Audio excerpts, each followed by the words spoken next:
we go. We're going to take this strange journey again. One more time. The strange journey continues once again here today. And so, as we get started, we're just going to kind of sanitize the local environment here. And so here we are once again. We are officially live. And for those of you guys that are going to be watching this a little bit later, some people are going to see this a little bit later. Some people are going to tune in and you're going to go, whoa, wait, what? Is this like a repeating timeline? Did we kind of do this weird game yesterday? The answer is yes, we definitely did. We are definitely on a repeating timeline, and we're back again today to do a little bit of a repeat of yesterday's talk. And so a lot of you guys, or at least if you are familiar with our channel, if you hang out on any of our lives, if you're one of the regular viewers, you might have been here yesterday during a period that was a very cool hangout. We had a very good live. Honestly, it was one of the more authentic ones we had done in a while, and I actually loved it. And after it ended, I went back and watched it, and I had a little bit of a checklist that I had made for myself. I had, set out, I'll be real, 3 missions. You had 3 things that you were supposed to do. And we didn't really accomplish any of that, actually. Well, we accomplished part of it. But I also noticed when I was doing the live that there were some massive typos on our website. And I realized I had also misquoted dates. And so for those that watch really closely, you would have been like, he's saying one thing. And, I went on his website and it said this other thing. And, anyway, it was like a perfect storm of really fun ranting and hanging out, and then also really random information. And honestly, you guys, the reality is I left out the most important part. The part that I was sitting there tripping out on, going, okay, I'm going to go today. Our mission is to talk about these things. I left out like literally the biggest one, which is actually also one of the biggest questions that I get constantly, well, I shouldn't say every day, that's an exaggeration, but very, very common that we get certain questions. I also wanted to address those. And so it'll be cool, because if you were here hanging out yesterday and you got to experience yesterday's live, you'll get to see like the alternate timeline version of this one today. Because if you know me, you'll probably know that I kind of thrive on doing everything live. I need to kind of do things kind of in the spur of the moment, or kind of within the flow of the moment. I tend to do a lot better. I also will do a lot worse in other areas as well. And so you get to see another organic version of it today in a slightly different order. And really the whole mission behind doing this sort of it's a little bit infomercially what we're kind of doing here today. At least I always get super conscious of moments when I'm doing like overt self promotion at times, which I think is a very good thing to do, like when you're on YouTube. But sometimes I see other people do it to a level where I'm like, damn, bro. And so, rather than leave it all up, we're just kind of repeating the process. And I have a weird idea that today, who knows, today might even be better. But at the very least, we're gonna be covering the proper information. Anyway, hello everyone. What's up, Felicia Ashbranner? I see you again. White Swan's back. What's up, Liz? Liz, and also Cassandra, I think there you are. What's up, Aurora? You guys are going to be like, well, didn't we do this yesterday? Yes, you did. And there's kind of like a weird tie-in, because for those of you guys that saw the last episode we did with Kevon, honestly, one of the things that I picked up from him in the original reading that I had from this guy, one of those, if you watch this show, I kind of talked about how I had this experience getting a reading from this guy in the beginning. And it was like, he just hit something. He just, when someone sees you and they're all, oh, I see that. And you're like, I had that kind of an experience.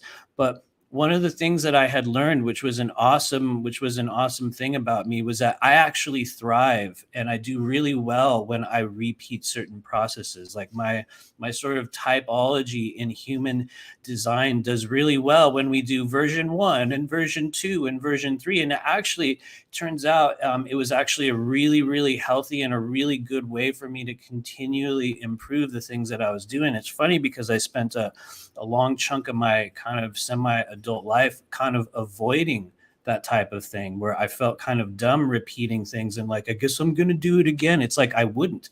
When I got to the stage where I was like, okay, you know what, maybe we're going to do that again and we're going to do it better.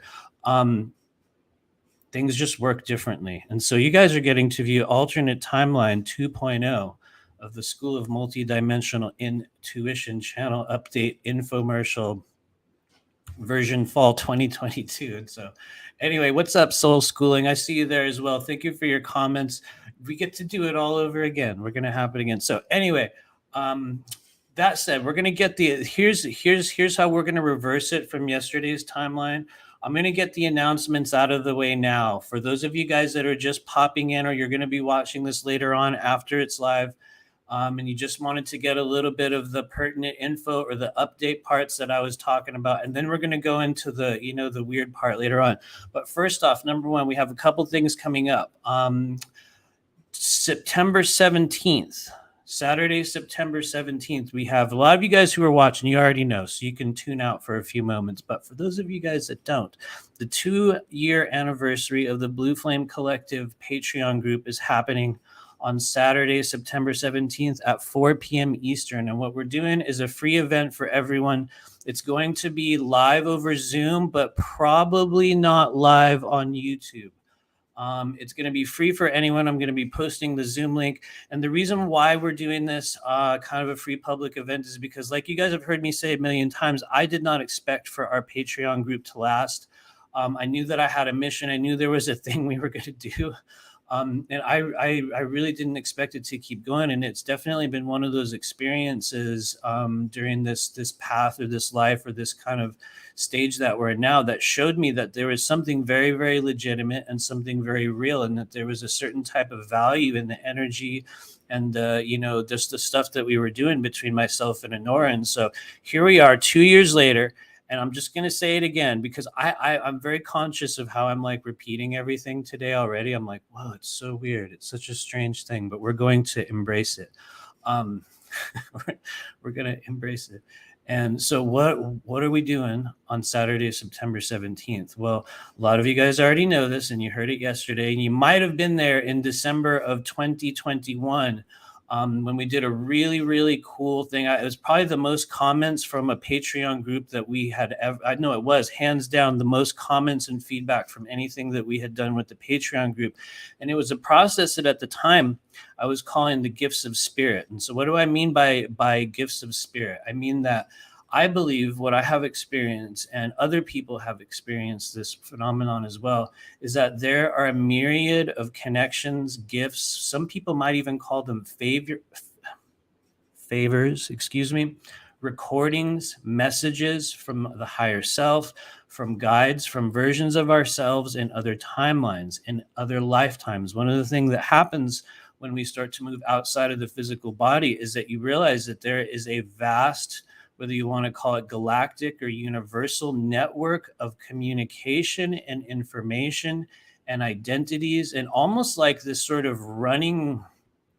It's very much like a running astral recording or a conversation that exists in the non-physical realms. And for many of us, when we learn to tap into those things, or when we take dedicated journeys or like a meditative process into that space, we find that it's very simple and very effective to kind of tune into another version of you, whether you want to call it your guides, whether you want to call it the higher self. And what we did back in December was that, we went through this hypnotic process, and you go into this, this innermost area within your own consciousness, and you open this box. And what's inside the box, for many of us, it could be a number of things. It could be one thing, but it's like we sort of open up the gifts and the messages, and it's almost like this sort of astral bulletin board, where people run up and you receive kind of something that you had set out for yourself. That for a lot of us, I think at times we don't know those things are available. I did not know those things were available for me until I began the process of consciously learning how to connect and stretch my energy or just my consciousness outside of the physical human body, which is literally a thing that every single living person can do. It's a thing that you can learn, it's a thing that you can pick up, as you can with the majority, in my opinion, the majority of the myriad of what some call the clair abilities or the psychic abilities. Many of those things can be learned, which is part two. A lot of you guys that are watching already know where I'm going because you saw this yesterday. And so that is a free event, Saturday, September 17th, live in the Blue Flame Collective. Thank you, Miss Wyatt Swan. It's almost like we did this yesterday, Liz. It's almost like this exact same moment. It's Groundhog Day. It's also we're like right on the verge of a mega storm here in the wilds of Florida. So you guys might get a little bit of the thunder going on in the background. And so anyway, the Queen just died. I wonder, is that an actual announcement? Let's see.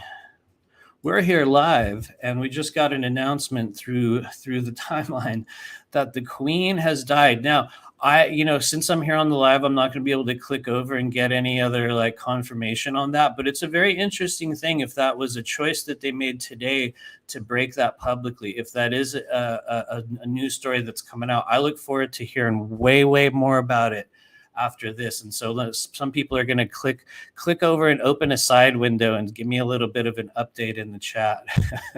And so, hey, if that is true, and here's the thing, I kind of do believe that the maybe what we would call the physical version of the Queen has probably been dead for some time, or the physical container, the body of it. I also do believe that for many of the people that are at her stage of the kind of earth game in terms of, elitism and control factors and what we would call the cabal, I think she's definitely one of those beings that will be instantly transferred into another body, or the announcement of her death will come upon the successful transfer of that consciousness into another body. And so, anyway, I look forward to hearing more about that later. But that said, so yeah, we got our Patreon thing coming up September 17th. We're also going to be continuing with our live show. I think I mentioned this yesterday. We have a really cool guy coming in Saturday at 8 p.m. Eastern, and that's Keith Coley. I've been watching his work for a while. It looks like he does very similar stuff than myself and a lot of others. But one of the things that I will notice with people is this sort of signature of cultivated energy within their field. And when I look back on the content and the types of things that I would want to show on this channel or within the shows that we do, it's like I want to bring in an authentic version of certain things so that people can, continue to kind of advance, continue to grow without the sort of theatrics and the sort of false light, Galactic Federation games that a lot of people are playing right now. And so I've just observed him as being one of those people, and I really enjoy his frequency. And so that's coming up Saturday, 8 p.m. Eastern. And so thank you. Wow, is she dead for real? I wonder. What's up, Liz Krenzlock? I wonder. We're gonna find that out. You can probably find that out right now and give us a little bit of a update. But that said, let's go over to the other part. And so, like I was saying, a lot of you guys already know this because you were here yesterday and you've watched some of these other lives, but the primary kind of mission for myself right now, the primary mission for my wife Nora, and also for a lot of other people, because we are definitely not the only ones that are engaging in the process of multidimensional education, advancement, and training of the human spirit. If you haven't noticed right now, you guys, we're in an age or a stage within our multidimensional soul group in which there are many things popping up, many academies, many schools, many different labels or paths of learning. And some of them are passed on by people who are very legitimate. Some of them are passed on by individuals who are going through the motions and learning their process of legitimacy and how to really transmit energy. And let's be real, some people that are also presenting in that capacity are literally just LARPing. By LARPing, I mean, the live action role play process where we show up and act out this role as a certain thing. And so one of the difficulties that I've found and other people have found is in kind of understanding what is real and who's real and what works for me, and how do I open up channels or abilities in my body that I see other people using, that I see other people tuning into. I guarantee you, if you're on this live stream, you've known somebody. If it's not you, and I can see a number of you guys in the chat, I know, because I know who you are and I know you're on the same path, but everyone at this stage knows a certain person within their life that has gone through a big change during the last few years, a big change in identity, a big change in personality. Some of us, it's been a change in occupation. Some of us have fundamentally transformed ourselves into new beings just in the past few years. Some of it was done through trauma.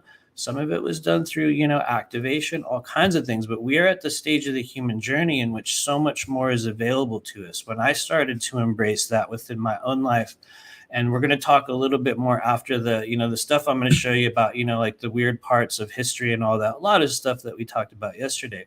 But when I fully embraced that, there was a certain type of magic that occurred in my life that when I look at the kind of the legacy or the energy or the work that we are doing now, my honest intention is that we can help other people go through the same process of either self-activation or understanding or development of those pieces of yourself that for right now, you're just watching everyone else go through this process and wondering, where do I fit in? What is my ability? What did I come here to do? And I guess, the real thing is we came here to do many, many different things. But for most of us that would maybe find the content on this channel or channel similar to it, for most of you guys that have followed my work, for many of us, it is because you are coming to a similar stage in your human journey in which what some people call mission stage activation kicks in. Some people call it, that sort of, the next phase of your awakening journey. Some people call it a walk-in experience, which is both similar and also very different from what I'm talking about. But some of the events and the fundamentals of that experience match up very much with what's happening right now.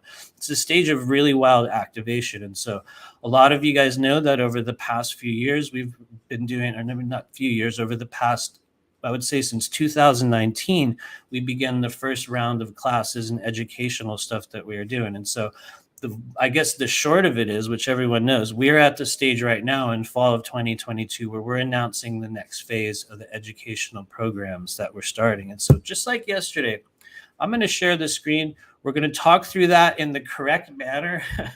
we're going to get the info right. It's like, it's both fun and also embarrassing and also kind of awkward and also, I think, a really good thing at the same time. And so anyway, we're also getting a lot better at sharing screens on StreamYard. And so give me a thumbs up in the chat if it's working. It definitely is. I clicked over on it. Okay. And so what we're going to be doing is I'm just going to show you guys once again, just kind of the lineup of what we're going to be engaging in over the next few months. And why are we doing this? Number one, because this is definitely a recruitment kind of infomercial live. We're talking through the stuff that we're doing. And number two, it's because even if you do not pick this information or go through this process with me or even anyone else, because it's a thing that you can go through on your own. I know, because I largely had to go through it on my own.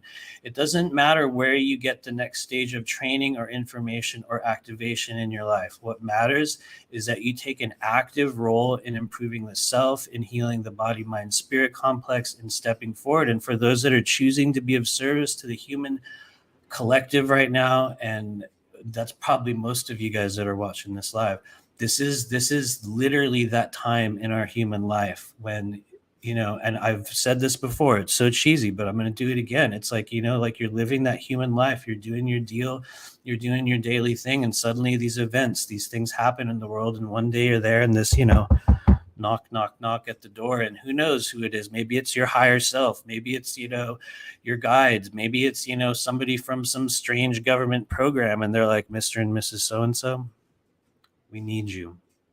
Your world needs you. This planet needs you. It's time for you to come back, to step back in. I know it sounds cheesy, I'm being theatrical, but it is.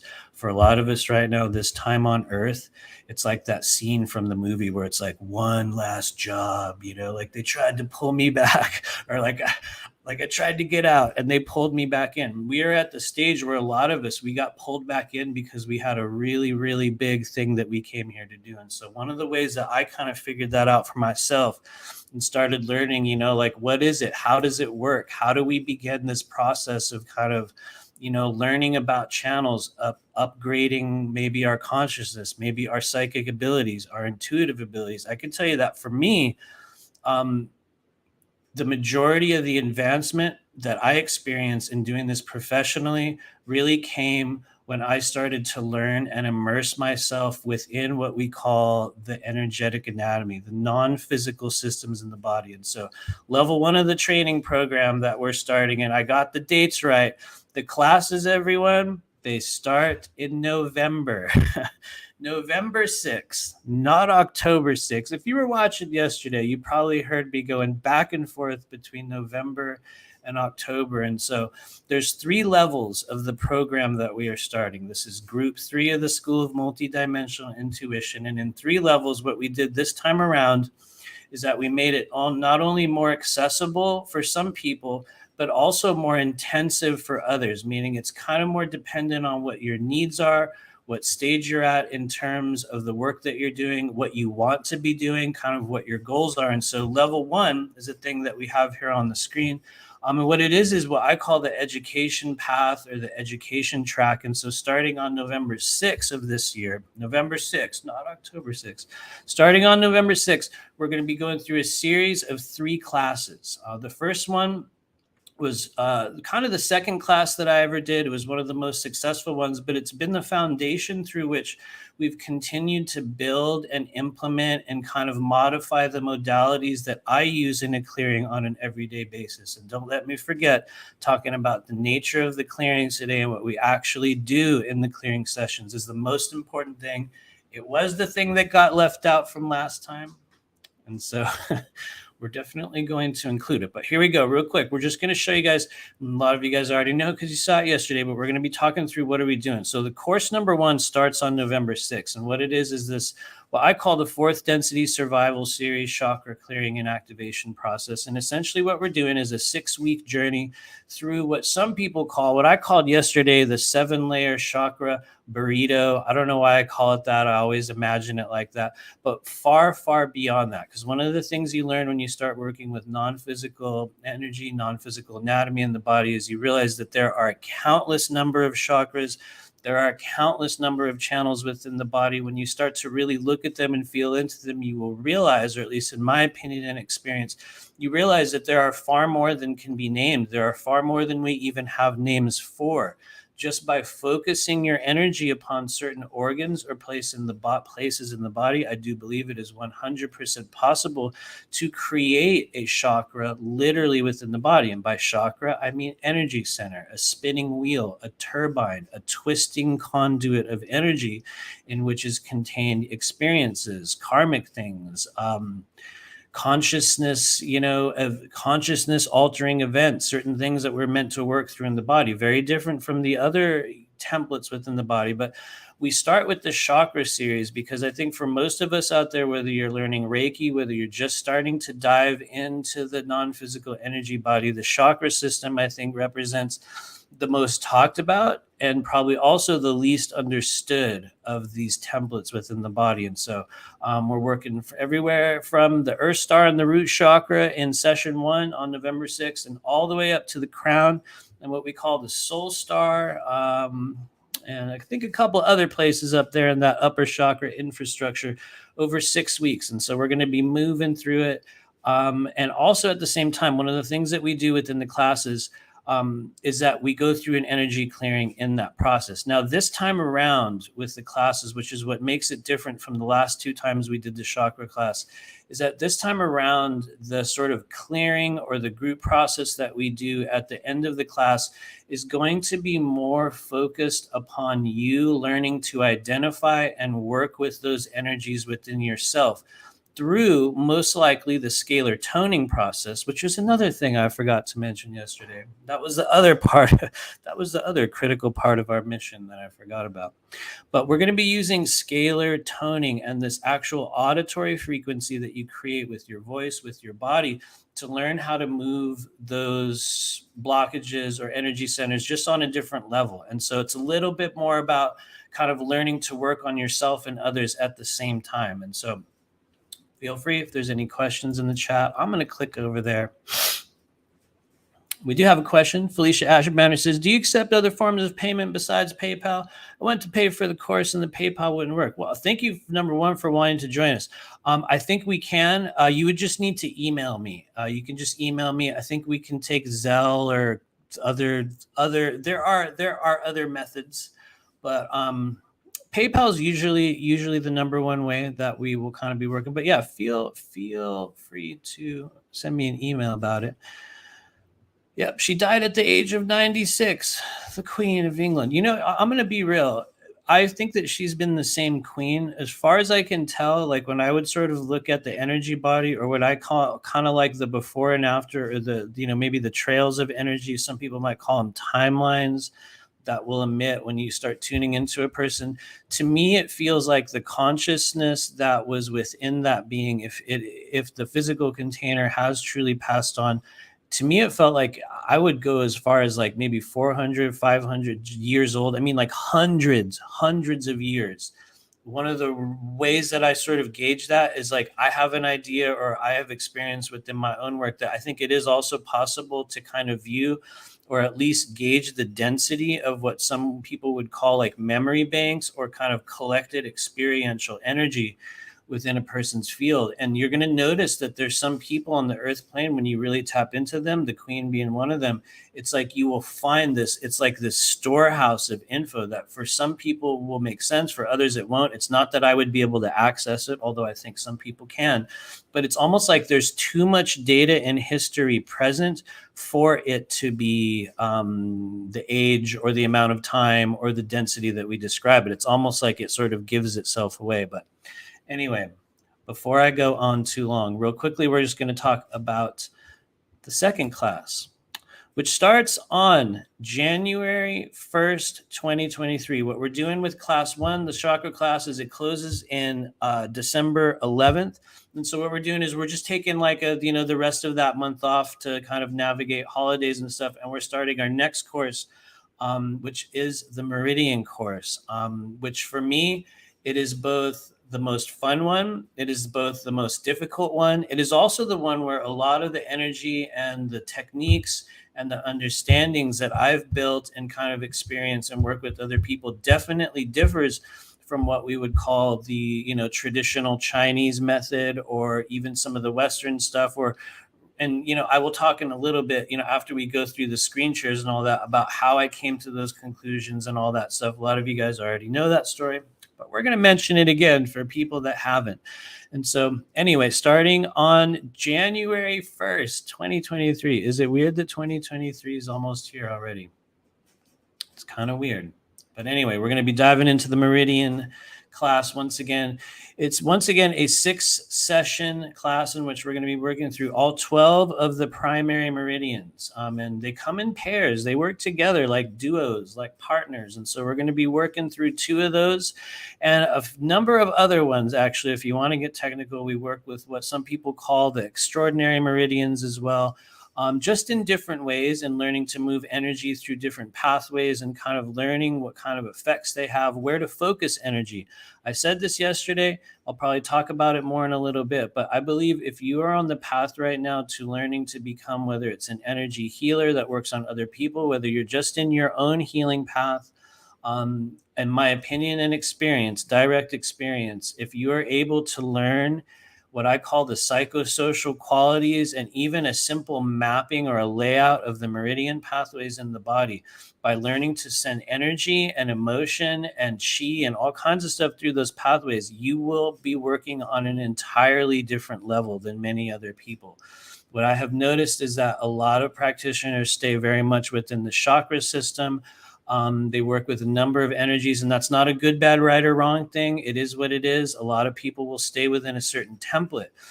Now, what I noticed, and I'll talk about, how did that happen in a little bit, but very, very early on, I had just blistering, mind-bending experiences where I was able to view and notice that these channels, the meridians within the body, were absolutely, literally real.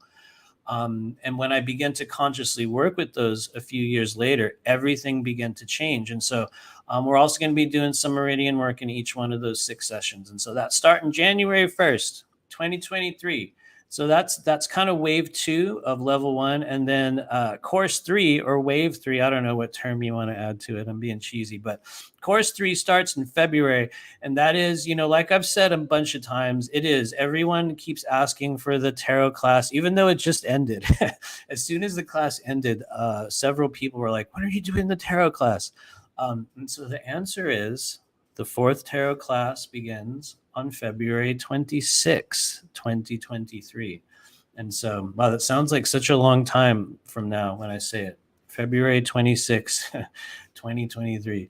And so, and that's the 5-session class where we're going over literally everything in the world of tarot, the wild story, the strange timelines, the bizarre characters, how they fit into your world. If the meridian class is the most difficult and bold one, the tarot class for me is the most bizarre and just pure fun.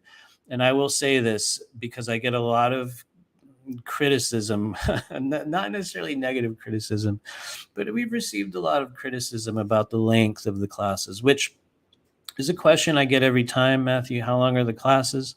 I would like to say that they are about 2 hours each.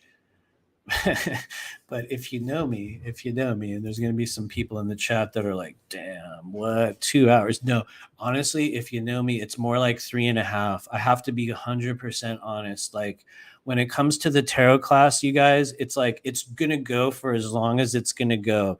I said this yesterday. It's a little bit self-deprecating.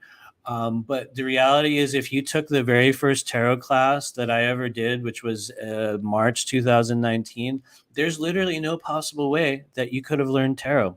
There's no way. I watched the whole entire thing afterward, and I was like, I don't think anyone's going to learn how to read tarot in that manner. And so what we did in number 2 and number 3 was that I just completely changed it, and it became like the story. It's like this numerical journey in which we understand these 4 paths and these 4 journeys and all the strange characters that come into your life and roll in and out, and when you are that character, and what's it like, and how do you diagnose energy blockages using tarot? How do you understand what chakras need to get cleared?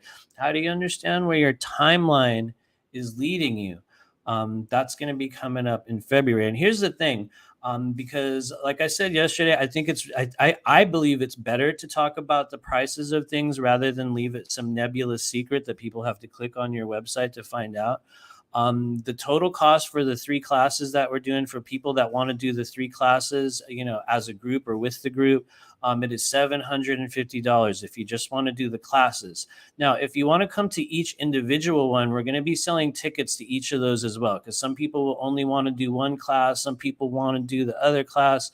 And so it's a little bit more expensive when you do the classes individually, right? Basically, the individual class price last couple of times has been $275. And so if you choose to join us for the 3, you do get, I think it's about a 75. Yeah, I can see my little teeny writing on the screen. It's $75 discount for those of you guys just want to join the educational portion of this strange experience.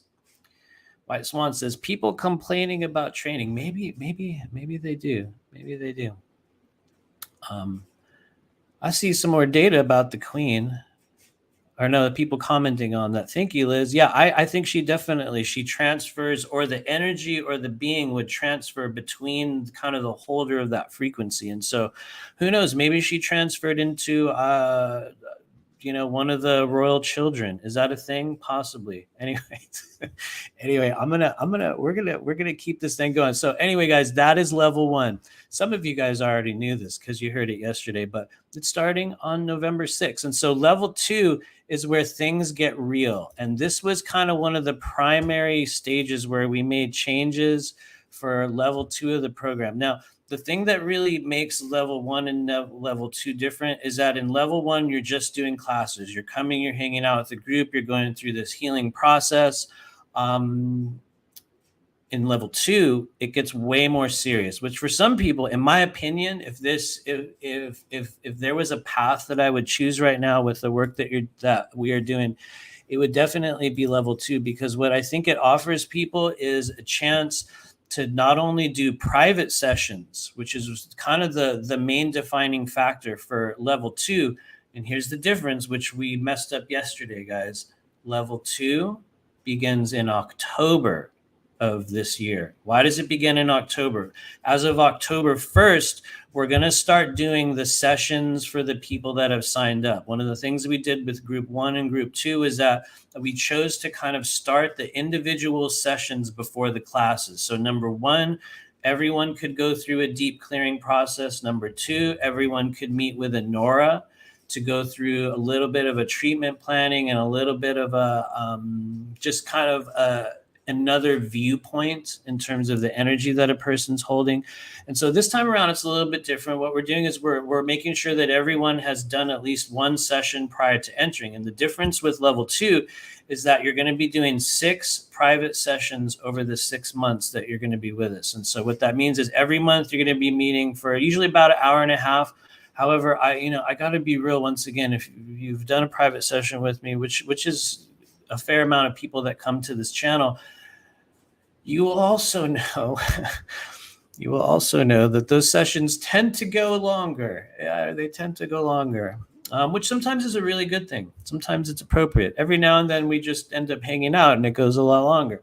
But so we're going to be meeting every month for about an hour and a half. You can choose to meet with myself. You can also choose to meet with Nora. That was one of the changes that we made with group 2, where we just made it possible. Like if you want to connect with Nora, and some people did, a lot of people did, it's also a really, really good idea. But you will receive your second session of level 2 is going to be with Nora to kind of get a natal chart reading, to get a little bit of an astral cartography reading, to understand from a different perspective a little bit more about kind of what you're working with and a little bit more of a path ahead. And then in the months after that, we use that data to hopefully, when it works right, and we'll talk in a little bit about, when it does and when it doesn't work. But if it works right, that helps us plan the months ahead. And so in level 2, you're going to be meeting with myself or Nora once a month for 6 months. You're going to be doing the group classes. Then the other change that we made from the first initial 2 groups was that in group 1, we did a bi-weekly meeting where it was kind of one of the only real requirements that I had, where I was like, you got to meet with us every 2 weeks so that we can do a check-in. And what we learned really quickly was that it doesn't necessarily work for everyone. Not everyone necessarily had the time to check in every 2 weeks because they were already doing bi-weekly sessions. Not everyone had the willingness. Not everyone needed it. And so what we're doing with level 2 and 3 of this next iteration of our group training cycle is that we're going to be doing a monthly group check-in meeting. What happens at the monthly group check-in meeting? For those that are available, it's an optional thing, but we're going to come in, we're going to talk about our process.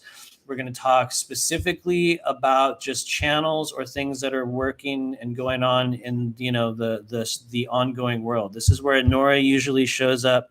And Nora is going to be leading, which is one of the changes in the third group. Nora is going to be leading a number of these monthly group check-in meetings and doing some astrological readings. And it is very much like this stop in. We're going to do a little bit of meditation, talk about what's going on, and just keep rolling. Some of them will be half an hour. Some of them might go a long time. We're not really putting a time limit on it. It'll be as long or as short as it needs to be. And so that's basically level 2. But here's the part that I kind of neglected to add yesterday. Well, there was 2 things. First one we did talk about, and that was that the next change that we're creating with level 2 and 3 is that we're also going to be doing a Qigong process. Now, I'm hoping to get at least a few people involved. So if there is an interest within the group that we're working with in the coming months, it might not be a thing that we do, but I have a feeling that there's going to be a lot more interest in it this time around. And so what we are going to be doing, hopefully on Mondays, is a Qigong routine. We might be doing it over Zoom. We might do it, privately or on StreamYard or whatever it is, but we're going to be kind of touching more heavily upon the third side of that pyramid of the mind body spirit complex, and that being the body complex. the physical body. If there's any decision that I had made in the path of becoming and doing what I'm doing now that really altered my ability to feel and use non-physical energy, has absolutely been Qigong. And there is a certain routine that I do pretty much, I shouldn't say every single day, but almost every single day. But before, yeah, I can say every single session. Well, there's a few times where we don't do it, but yeah, before every single session, pretty much, I do a very specific type of kind of a body opening process. Some people would call it like a routine or a warm up, but there's a series of stretches and kind of qigong moves that I go through every single time that I have learned to rely on over the past few years when it comes to opening channels in my body that I have realized make it a lot easier or just more effective in working with people. And so that's going to be part of level 2. We're going to be doing sessions. We're going to hopefully be doing some qigong, and we're going to be doing classes. And now here's the official part that I left out. Here's the official part that I left out yesterday. And that is the question that I get from so many people. What are the sessions like? What do we actually do in these sessions? Now, the reality is for most people that are choosing to do training programs with us, you've already been to one of our sessions. You've already worked with me, or you've been familiar with our energy from, maybe YouTube or Patreon. And so you're going to have a little bit of a, pre-existing knowledge of what it is we're doing. For people that don't, for people that haven't, I'm going to talk through real quickly, what do we actually do in these individual healing sessions? The reason why I want to say this is because what we learned with both groups 1 and 2, that this is really where the magic happens. And when there has been a notable change that has taken place for individuals that have worked with us, and for some people there have been life-altering changes. For other people there were kind of mild changes, and let's be real, for a few people certain things really did not work at all, did not come together, which we're going to talk about in a little bit. But what we realized very, very quickly, that was kind of the defining factor for people that are not only going through a path of healing, but also through a path of activation and a path of understanding, what am I capable of? The real magic happens within the private sessions that we do. What do we do in the private sessions? Well, the first thing we usually do is we kind of open the doors up. I call it's like we kind of fling the doors wide open and just see what shows up. We talk about what's going on in your life, places where you feel stuck, places where you feel distorted, places where there's pain, places where there's difficulty. We sort of look at those channels. We talk a little bit about it. And in the beginning, I'd say for the first 15 minutes or so, sometimes longer in our sessions, it's really about just understanding what's going on in our world. The cool thing for me is that is usually where we get incredible data. And there's a lot of really cool things that happen when I first connect with a person over Zoom. And it's like you can hear it in the voice, you can see it in their eyes. And it's like we start to build a little bit of a diagnostic profile of the certain energies that are stuck or not moving or whatever's going on in our life. And so that's stage 1 within the private session. Stage 2 is where we do a bit of a reading. We always, nearly, unless, there's some reason not to, we do a timeline reading using multidimensional tarot. And that's where we kind of get another perspective, another viewpoint, other data, other channels of information that are going on in your life. One of the things we're going to be learning in the tarot class is what is those diagnostic spreads when you're connecting, or rather when I'm connecting with a person in a private session. And I'm pulling cards in the background. What does it look like? What am I looking for? How does it go? How do we implement those things? You're going to be learning that in the tarot class. And then in the individual sessions, we're going to be going through that process individually. And so we do a bit of a timeline reading. And then part 3 of the individual sessions is what I like to call kind of like the energy work portion. If you're wondering, and you have not experienced yet, what does your energy work like? Like, what are you doing? I'll be very specific.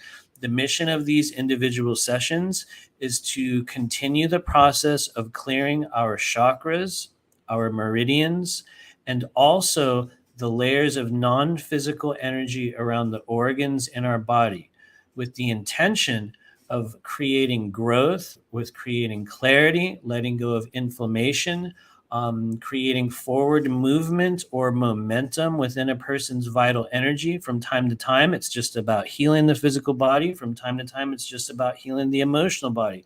But in most cases, it's about moving energy or creating flow within a number of different levels within the body, which is also why we broke down the educational structure into 3 primary areas: divination, meridians, and chakras, because usually within the private sessions that I'm doing, those are the channels or areas of energy that we're going to be working with officially. Now, also unofficially, what happens in these sessions is, well, I shouldn't say unofficially, because it is literally the thing that we do. It's just not always outwardly stated what the mission is. The mission is literally this: we are modeling a process for connection with spirit.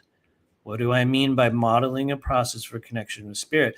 I mean that we are taking people through an internalized journey and repeating that process over and over and over again, connecting with the higher self, connecting with what some people would call our guide's energy, or really the non-physical conscious energy that makes up you and who and what you are. We find that when we spend time aiming energy directly at the chakras, at the meridians, diving into the emotional wounds within our body, harmonizing them, going through a meditative, or what some people would even call a shamanic process of toning and activating those channels. What we found with people in group 1 and also group 2 was that those were the stages in which people would have big changes. They would have big also upsets. And that's the other part that I have to talk about, because a lot of what happens within the groups, well, maybe not so much the groups, but the individual sessions that we do, is that you're going to find when you're actually diving into real pertinent deep healing in your life, there's going to be stages in which you are going to be triggered. You're going to have all kinds of old emotions and old wounds are going to rise up in your body. You're going to be reminded of certain things and traumas that occurred.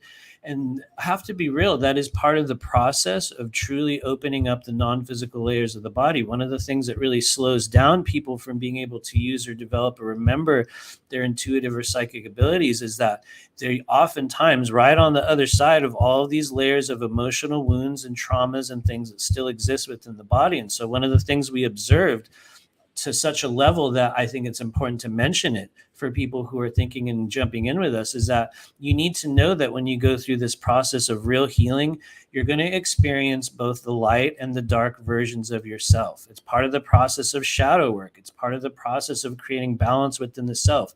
We work with the light and you work with the dark. And I don't mean in a dedicated manner. I mean in the uncovering, I mean in the airing out, in the treating of old ancient wounds within the body. And you'll find, for those that are, partaking in the private sessions, that is literally where the magic happens. And so in level 2, we're going to be doing 6 private monthly sessions in conjunction with some classes and some monthly meetings and probably some other random things. But so that is level 2. And here we go. This fun part, everyone cringes. Total cost for level 2, for those of you guys who are going to be joining us this time around, is $1,900. $1,900. And so there's a little bit of a price breakdown on the website for those of you guys that want to read it. I know the type is ultra small on the screen here, but you can make payments. It's definitely possible. And so that is level 2 of our program. I'm going to click over. Let me know if you guys have any questions. Like Doctor Strange training is how I envision it. Man, I really hope so. But here's the thing, Miss White Swan. I never actually watched all of Doctor Strange, but I've seen a number of key pieces of it, and I definitely feel his vibe. And I guess if I was ever going to be anybody within that strange, Marvel universe, I would probably choose. No, not probably. I would have definitely chose Doctor Strange. And so, man, I certainly hope it's a bit like that. Thanks for helping with the links, Liz. Appreciate you. And so anyway, our screen sharing infomercial extravaganza is almost over, you guys. We're going to do level 3. For those of you guys that are tuning in after this live, or for those of you guys that are tuning in right now, those of you guys that are coming in and out, we're doing a repeat of yesterday's live stream where we were going over just the new programs and the stuff that we're doing, talking about the classes. It is definitely an infomercial live. Some people will choose to hang out. Others will bounce. Some people will know instantly that you've been looking for something like this in your life. And that is literally the reason why we're doing this. So anyway, for those of you guys that really want to join what I call like the most immersive version of what we're going to be doing this time around in group 3, we have level 3. of the next program starting up. There's only 12 people that can join this part because it is very involved. There's a lot of time that you're going to be putting in. For those that were in group 1 and group 2, it's very, very similar to the group 1 and group 2 process. And so what are we doing in level 3? Well, you're going to be meeting for 12 sessions, 12 private sessions every 2 weeks over a 6-month period. You will meet with myself. You will meet with Honora. You will also be attending the 3 classes. If you choose to, you will also be attending our monthly check-in process. And finally, for those that are actually feeling that you're at the stage of your journey where you want to begin working on other people, you want to begin kind of specifically moving toward the path of becoming a practitioner, we're also going to be hopefully setting it up this time so that people can begin to share sessions with each other. Now, for those of you guys familiar, we're a part of group 2 or group 1, you'll know that I think was probably where I might have made some judgment errors in the first 2 groups. I think it's important to talk about where we go right and where we go wrong. And I think possibly one of the things that was not necessary was that I was kind of tailoring this process primarily for people who are choosing or wanted to move toward becoming either a healer or a multidimensional intuitive practitioner on some level in a professional manner. And what we learned very, very quickly was that, number one, not everyone wanted to do that. Number two, not everyone, that was not, just a factor of reality for other people. And for other people, they already were. But what we learned was that there are certain people that are going to come into this program that what they really need is a place to practice and kind of work through this new stage of character creation that they're in. It's like you're going through a transformation. You've already realized what you're capable of. You're going through processes and group work and classes to do that. And to top it off, you're looking for a stage or a place where you can begin to experiment or work with alongside people who are already doing that work on a professional level and go, how does the session go? What do we do? What do you do when this happens? What do you do when this doesn't happen? And it can get very intense. There's a lot of information. There's a lot of stuff that's going to be kind of stepped up with level 3 that for some people is going to be exactly what they need. For some people, it's going to be too much, which is why we broke it up into 3 kind of levels this time. And so the other really cool thing that I talked about it a little bit yesterday, but we're going to talk about it again as well, that makes level 3 different, is that we are bringing back the remote Rife treatments. I mentioned it yesterday, and a lot of you guys already know this if you saw our other lives, if you've heard me talk about it in the past. But one of, I think, the defining factors, especially within group 1 and partially within group 2 of the training programs that we did, is that we were using and we will continue to use remote Rife treatments. Now, what is Rife treatment therapy? It is a therapeutic modality created and I think, or invented by a guy named Royal Raymond Rife decades and decades ago. Don't quote me on the dates. But what they did, or what he did, was that he figured out the frequencies of, a multitude of pathogens, minerals, substances, things in our world. And he discovered that upon kind of broadcasting those frequencies into the human body, that they were able to just create fundamental changes, improvements. The C word that I'm not able to use, I think, on YouTube, when a certain condition just goes away. What they found is that they were able to fundamentally change the chemical, physical, and non-physical balance of the human body through this form of frequency therapy. And so the manufacturer of the Rife system that we use, that I've been using for over a year now, that has literally changed my life. It has changed my body. It has done so much for my health. Also Honora and a number of other people. That is the Spooky 2 Rife system. For those of you guys that want to check it out, I believe you can just go to spooky2mall.com. If you can see the little teeny type on my screen here that I'm sharing, you can also grab the URL. But what we're going to be doing in level 3 is the return to the detox process, which for some people is going to be a really hard thing. For other people, it's not that big of a deal. But what you're going to be doing in level 3 is you're going to send in a sample of your DNA. Yes, a sample of your DNA, like your toenail or your fingernail, not your blood or your hair. You're just going to send in a DNA sample. And the reason why you do that is because we use remote Rife transmitters, in which as long as you have a fragment of a person's DNA, you have the ability to vibrate the DNA and input those frequencies directly into the fabric of the person's body. For some people, it works very well. For other people, it sounds like, strange woo-woo spiritual science. Now, when I first started using Rife therapy, I actually thought it was as well. And within literally about 2 hours, I realized that is 100% not the case. And what we found with group 1 and also group 2 is that a number of people respond remarkably well to remote Rife treatments. And some people, let's be real, they don't respond at all. And one of the things that we discovered, and also manufacturers and other people that have used Rife systems understand, is that there is a detox process that can be very helpful that people can go through prior to and at the start of using Rife therapy that can just allow the frequencies to more effectively permeate the physical body. And so for those of you guys that are joining us in level 3, the first, I'd say, month of our journey, you're going to be going through a remote Rife treatment process, a thing we call terrain detox. And it's an 11-day journey in which it's just, for some people, it's a very, very particular type of non-physical detox. For other people, you might not feel it too much, but it has been a defining factor for myself, for Honora, and for a number of the people that we've worked with. We also have a thing called the Spirit Detox Program, which I haven't really been advertising lately. We had a number of people going through it with us last year, but where we do a more short-term run of Rife therapy and sessions on top of it.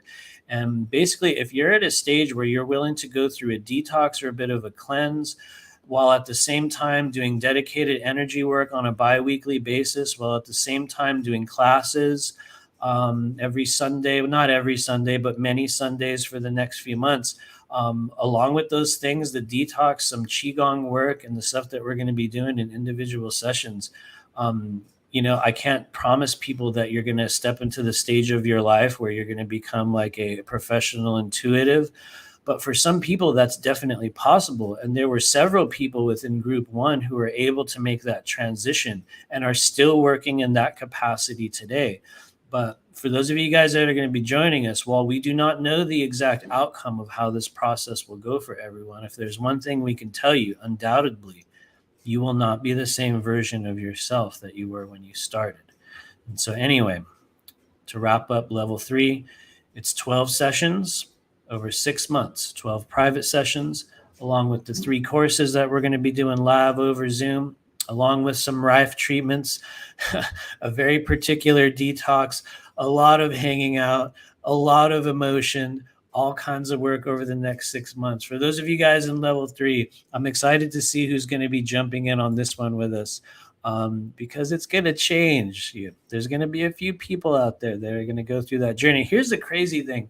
What I learned with the other 2 processes, you guys, it's like I go through the process as well, which is both awkward and fun and very vulnerable at the same time. During each of these iterations or these group journeys, it's like I realize that it's like myself, all of us are going through a very particular type of a strange human upgrade journey. And so I'm excited to see how this is going to go. And so anyway, to wrap up on this one, it is definitely the most involved, intensive process we offer. This program, or this section of our program, is really for people who have already begun to realize there's something quite different about you. You have an ability. That if you get what some people call like a container for healing, or a place, or just kind of enter this dedicated path in your life, that if you do that you can create change. And the reality is, a lot of what we do in these sessions, while there's a lot of help, there's a lot of assistance, it's really up to the individuals that take part in this process to really allow it to become a way of life. And so that's why I'll say one more time, it is a very emotional journey.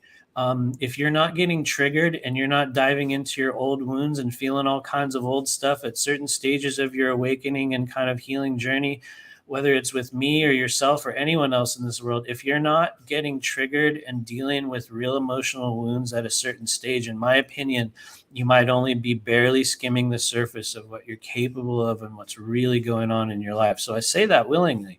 By entering this stage of our training experience, you're signing up for a very intensive, very immersive part of your human journey. I do definitely recommend, if you're considering signing up for this portion, it's probably going to be for people who have already done a session with myself or Nora. So you're going to have a bit of an idea. Now, for everyone else that wants to sign up for this, it is on what we would call kind of an individual request basis. I think that just makes it better. It makes it more effective when we can have a really quick either email or a real quick chat prior to you booking the session, just so I can make sure that we can actually help you, that by you, putting up some money for this, that you're actually going to be able to receive something from it. The reality is that this path or this type of training or experience, it's not necessarily going to work for everyone, but it will create a fundamental change in the balance and just the version of you that you are. So if you're considering this, you can just click it on the website, send me an email, tell me you want to take part in it, and we'll definitely talk. And with that, get ready. This is always a part. Everyone cringes, you're going to be like, what? And some of you guys will see it on the screen. Total cost for level 3 is $3,100, which once again, you can make payments on over a year.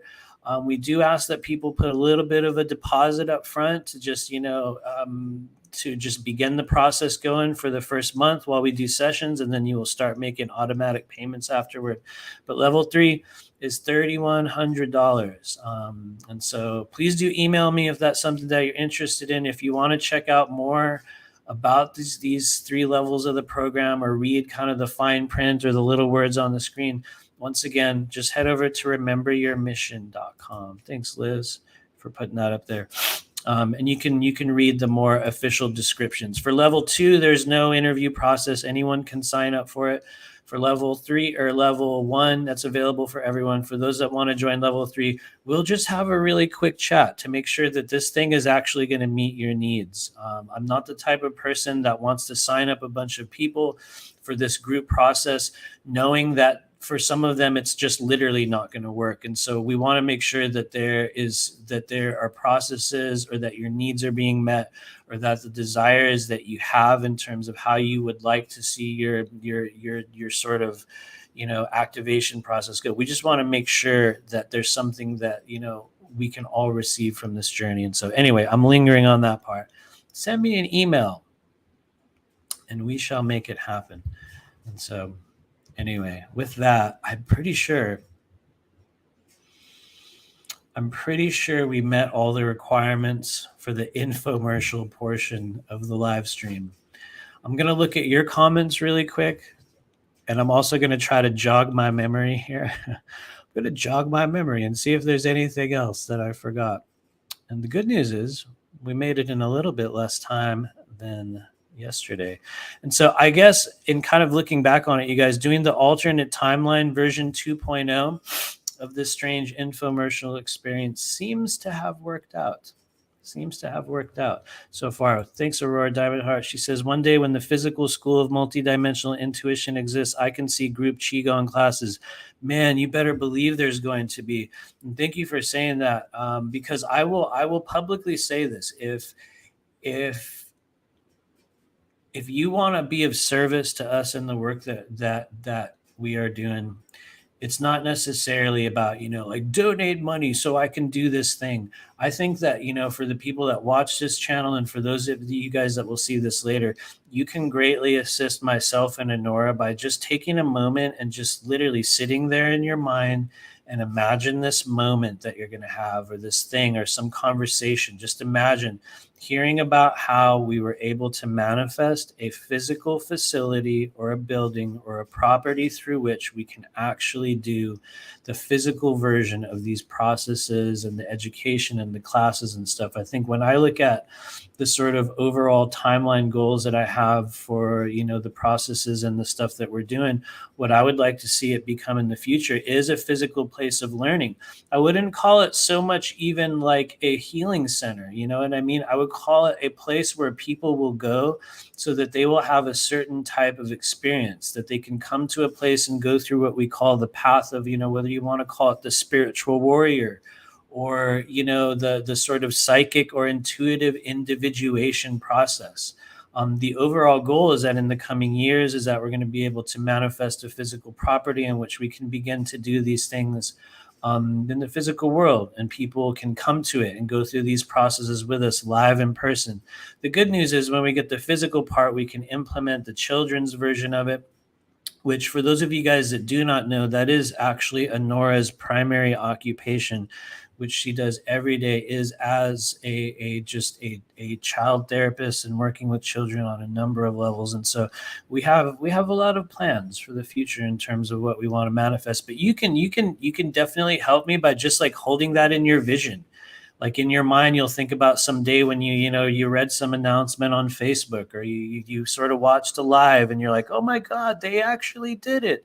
They really did get a building. It's really happening. And so you can help me just by kind of going through that internal moment where you're like, oh wow, they did. That is one of the things that can help people manifest a timeline. One of the things that it takes for events to actually manifest on the physical plane. And there's lots of ingredients, lots of things that we'll do to make things manifest on physical timelines. But one of the things that we've understood about how reality is created is that if everyone agrees upon a certain thing or an event or just an occurrence, when enough people on the earth plane agree that a certain thing is so, we know within just the framework of our co-creative consciousness that if enough people believe it, it is. And so anyway, if you want to help us believe that we have manifested this a facility, I'll call it a facility. I don't know why, for lack of a better word. Excuse me. What's up, Sherry? How's it going? She says, do you recommend level 2 or 3 for us who do not know if being a practitioner is something they're unsure of?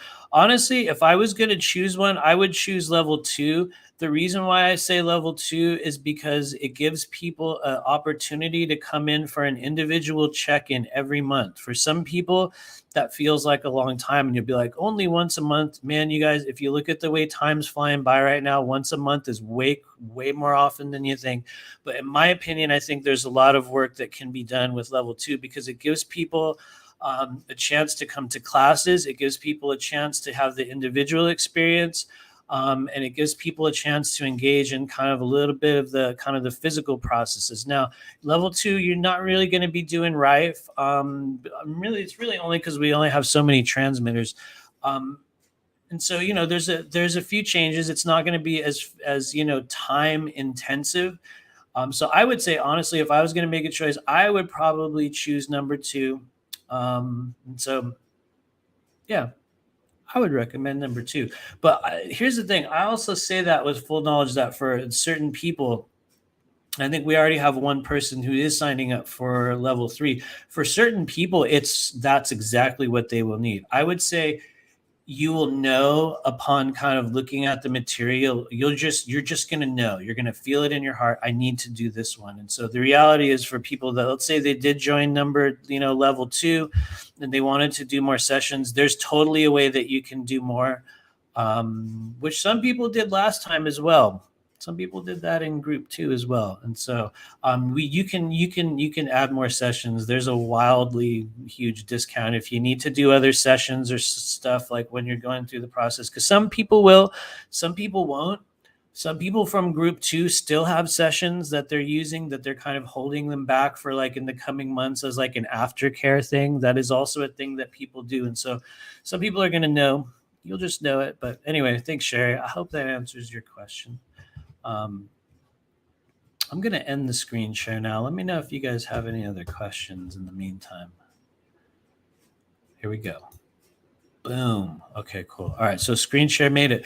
And now, now we're going to go into part 2 of today's timeline repetition live, our human infomercial and channel update. We got the channel update part out of the way.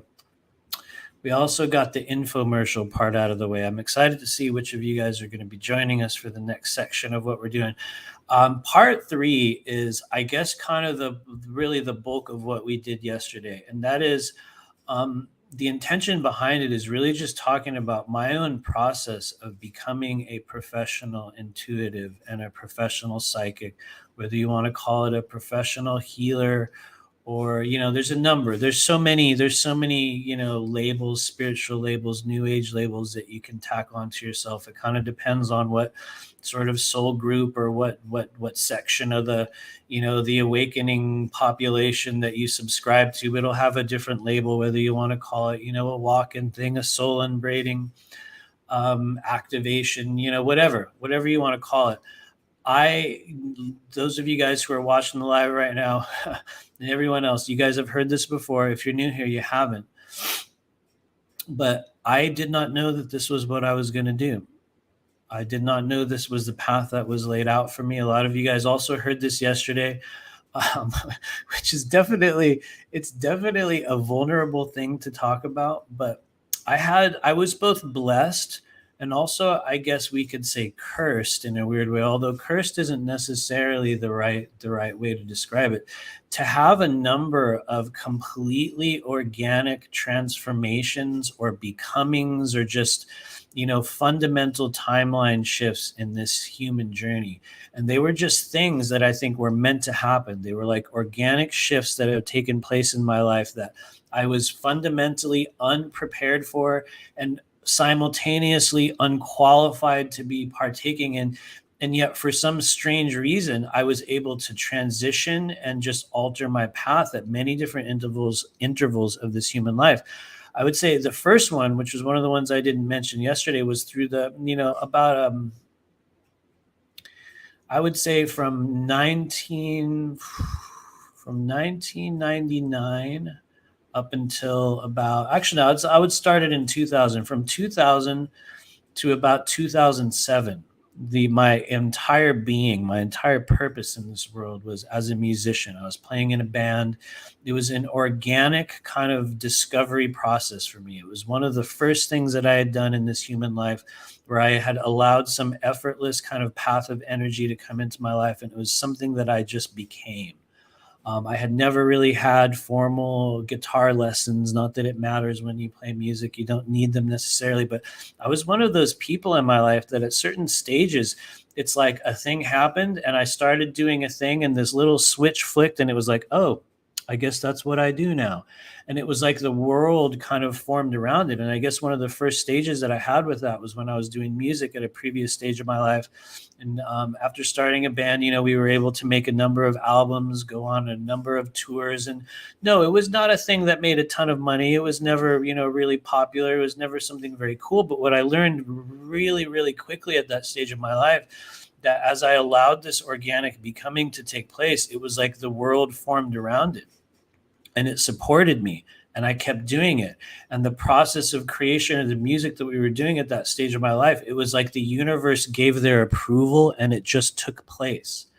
And when that stage of my life ended, I went through a bit of an identity crisis and I had all kinds of other wounds and things. I'm just talking about one facet of the human experience.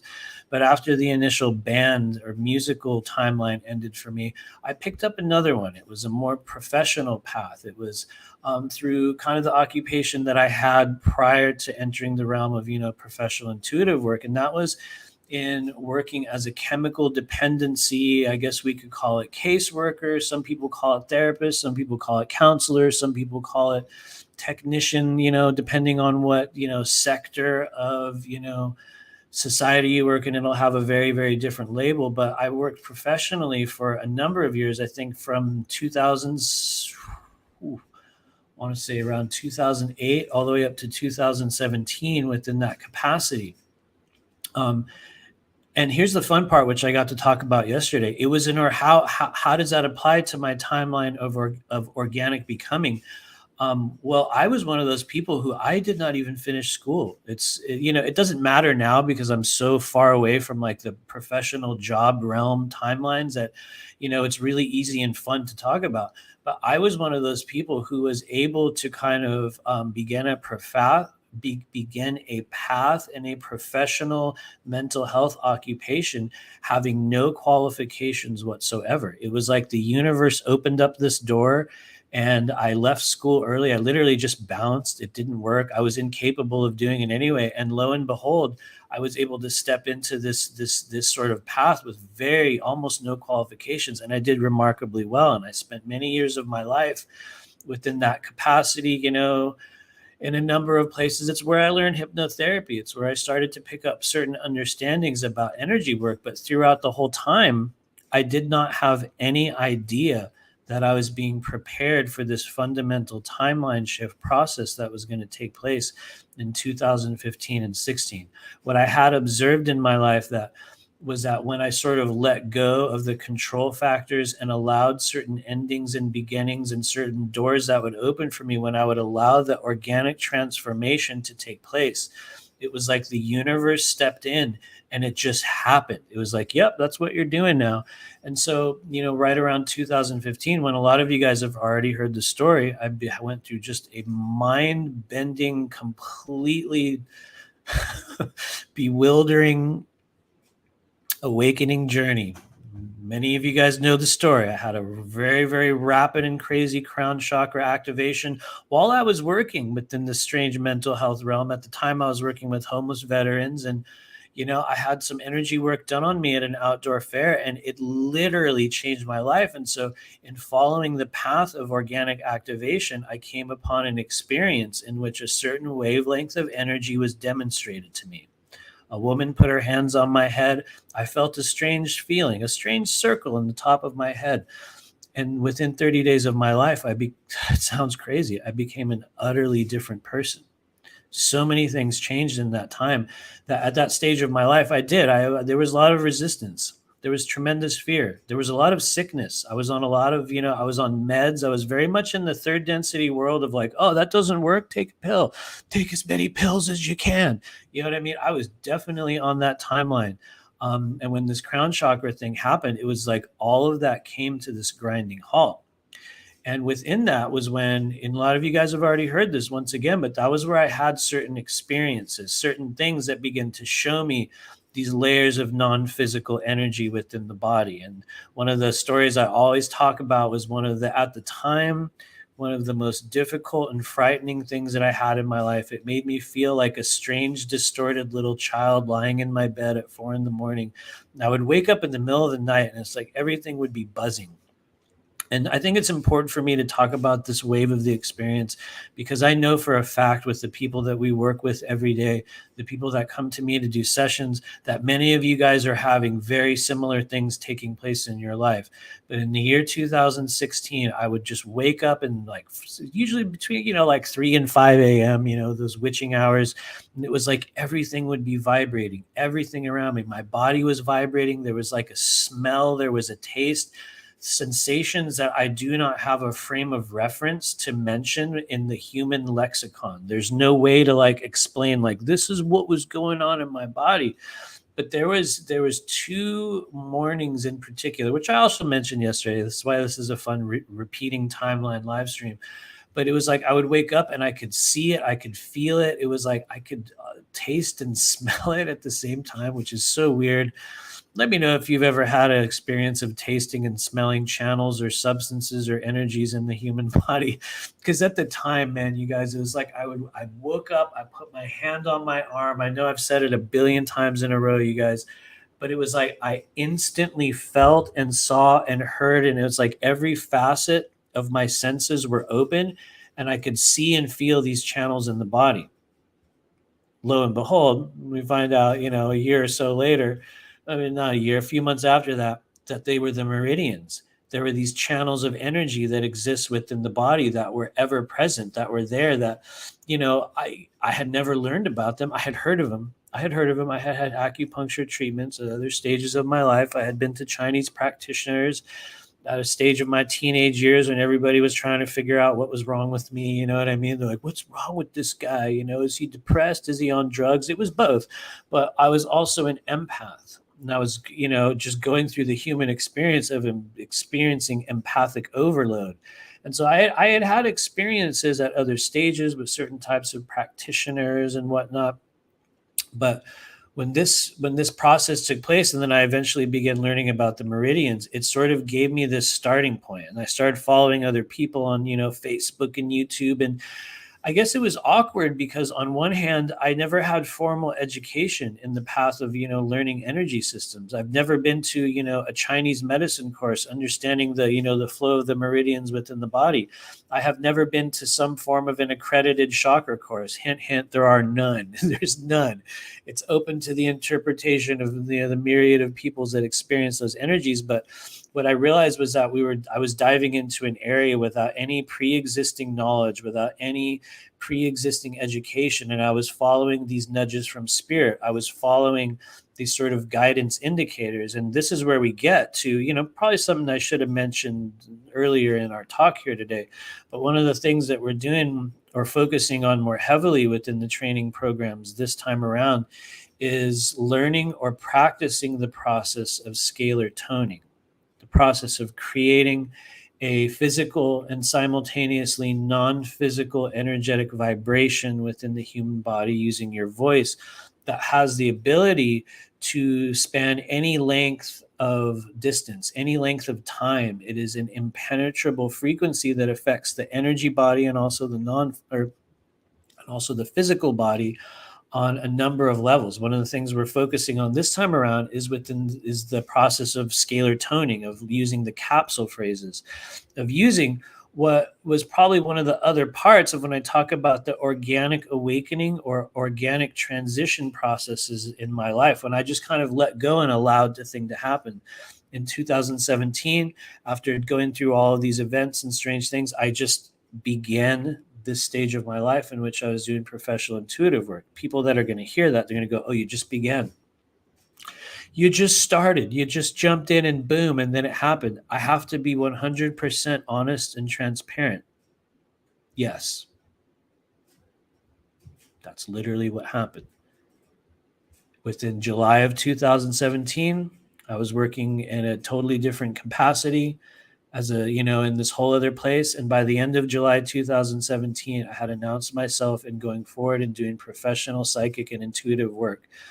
For people that knew me at the time, it was like, they're like, what? What? Suddenly you're just this thing, you're just doing this thing. And it was very awkward at the time because the answer was like, yes. And what I experienced in that sort of organic transition period was a miracle. It was like as soon as I was willing to step up and say, yes, I will do this. Yes, I will make this decision. Yes, I will begin this path. It was like people showed up. I was supported by the universe, the way I was when I was doing music, the way I was during the stage of my life when I was working in third density stuff too. That was a strange period, but when I began this chapter, it was like some approval was met. I mean, who knows how it occurred, but it was like I made the decision to begin the path and the universe stepped in. Within weeks, I was offered a job. I ended up going to, somewhat of a well-known shop in Los Angeles at the time, with the assistance of a woman who was helping me get started at the time. And, they hired me on the spot. I literally walked in the door. I demonstrated what I did. And the woman was like, yes, when can you start? And it was one of those moments in my life where I was like, whoa, okay, I guess I really can actually do this. And so the reason why I'm talking through the mundanity of this part of my experience in the early days is because I believe that one of the facets of my mission here at this stage of the journey is to help other people go through that same type of transition, because there are many others. I think that I had an incredible kind of crash course awakening journey of activation and stepping in to a role that I had already agreed to play for myself. And it's weird because I said at the beginning of this part, I was like, I did not know this was what I was going to do. I didn't. I absolutely did not know. I had to go through the process of being recognized by another person in this life. And I will be forever grateful for that, for, the person that literally saw me and said, you're a psychic. Yes, you are. And at the time, it was like, for some reason, I was willing to believe it. I had no evidence. I was like, really? I am really? And, later on, lo and behold, I ended up looking back on my life, months and years after that. And I'm like, whoa, wait a minute. This happened, and that thing took place. And there was that time and this thing. And it was like, when I actually looked back on it with an understanding from a more experiential place of what these energies were and how they worked and some of the events that took place in our life that signaled the presence of non-physical energy, When I finally looked back on that, I realized that it had been a force and a frequency and an element of me that had been present for my entire life. It was not something that I was aware of. But in looking back, I was like, damn, that's why everything was so hard. Damn, that's why we were addicted to drugs for so many years. That was why this happened. That was why I went through that. And it wasn't like that was the cause. It wasn't like, being an extreme empath or, having certain abilities or certain senses that were activated at other stages. It's not like that was the reason why I went through difficulty. I think, or what I know is that those were choices, they were contracts, it was karma. And I think for a lot of us that are willing to walk through the really, really difficult shadowic elements of their life, you can come to a stage in which you can fundamentally redefine yourself, and you will realize it's like, oh, that's why I went through that. Oh man, that's why I went through that. Damn, I realized that's why I had to go through that period of years of, whatever it was to show me about the stage that I'm in now. And so it's like, when I look back on the timeline that I created for myself, it makes total sense. The consciousness of Matthew would have set out this really bizarre, crazy, seemingly accidental timeline in which, one day I turn right instead of left and boom, I just end up in this role. That's a thing that I would have done. But along the way, I definitely created a bunch of really wild twists and turns to the extent that we did not see it coming. And so, for those of you guys that are still hanging out with us, it has been a very, very wild ride. And I'm really looking forward to those of you that are going to be working with us for the next time around. Now, I guess kind of one of the last things that I'm going to talk about here today is which is a thing we touched upon yesterday, maybe in a more inflammatory way, because sometimes I'll go on a crazy rant. Today's been a little bit less of it's been maybe a more measured version of the ranting process. But I think it's also really important to talk about kind of what we're not doing within the training program, and kind of what is not a part of our process. One of the things that I have noticed within others, and this is not a criticism, it's just one of my own preferences of the way that I choose to operate and how I would choose to be known in the capacity of what I'm doing. First thing I'm going to tell you here today is that really what we're doing in this upcoming program and through the passive activation is really about learning how to operate within the non-physical realm using modalities that assist you in clearing chakras, meridians, non-physical energies from the non-physical and physical body. Why is it important for me to mention that? Because I believe, through my own experience and the experience of many others on the earth plane at this stage, for those who are truly wanting to develop in an organic method, as I talk about, all these weird organic becomings and transformations that I've had in this life, for those that are willing and want to go through the organic process of the discovery of yourself and what you're capable of, in my experience, one of the most effective ways is through those channels, through opening up non-physical anatomy and understanding the psychosocial qualities of the organs. Where do our feelings actually go? When we've identified those feelings, what can we do to remove them? How do we remove the density? How do we remove or clear ancestral layers from our chakras? As we go through those processes and learn how to do it for ourselves, the key being for ourselves, meaning that one of the things that I notice people that have worked with us that have had success comes from when they're willing to begin or create a modality or a frequency that is uniquely their own. And so what we are doing within this process is helping people go through a journey of discovering what you're good at so that you can begin to develop and sort of take that in a different direction wherever you choose. Here's what we're not doing, which for some people is going to be the biggest cringe moment of our live stream here today. What we're not doing is connecting with the Galactic Federation of Light or the Galactic Federation of Planets.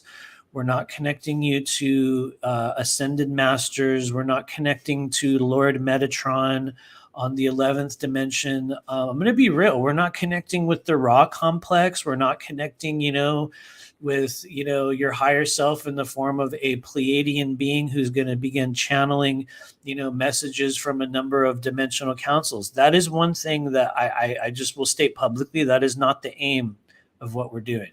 I know that a lot of people right now are going through these processes of these these sort of, healing containers and activations. And, maybe we're creating, timelines, or we're creating ley lines, or we're fundamentally altering or reawakening, the such and such, line of whoever it is. I think that that's a very legitimate and rightful thing for people to be doing. But I think that one of the things that I can do to be of service to the people who are going to be joining us in the process that we do is to tell you that that is not a process that we go through. That is not the aim of our training programs. What it really is about helping you develop and gain the intuitive tools and the clarity within yourself so that you can understand how and when to connect with those things in your own terms, in your own manner, how to do it safely, how to do it with discernment, how to open up the non-physical channels in your body so that when you hear someone spouting off on some Facebook Live about how, we're opening a timeline into the 11th dimension and creating the solar, all of that whole strange, story, that you're going to be able to tune into that and hear it and know, okay, is it real? Is it not real? Is this for me? Is it not for me? What I've noticed through the path of intuitive activation is that it's really not about like connecting with a myriad of extraterrestrial soul family beings and guides that are going to show up and tell you the secrets of the universe. That's not necessarily what we're doing. But when you spend the time and walk the path of detoxing and activation and clearing your wounds and learning how to move vital energy through the energy centers and the meridians and starting to connect and push yourself and move past that, you will begin to have those experiences in your own way. You will begin to have those contacts in your own way.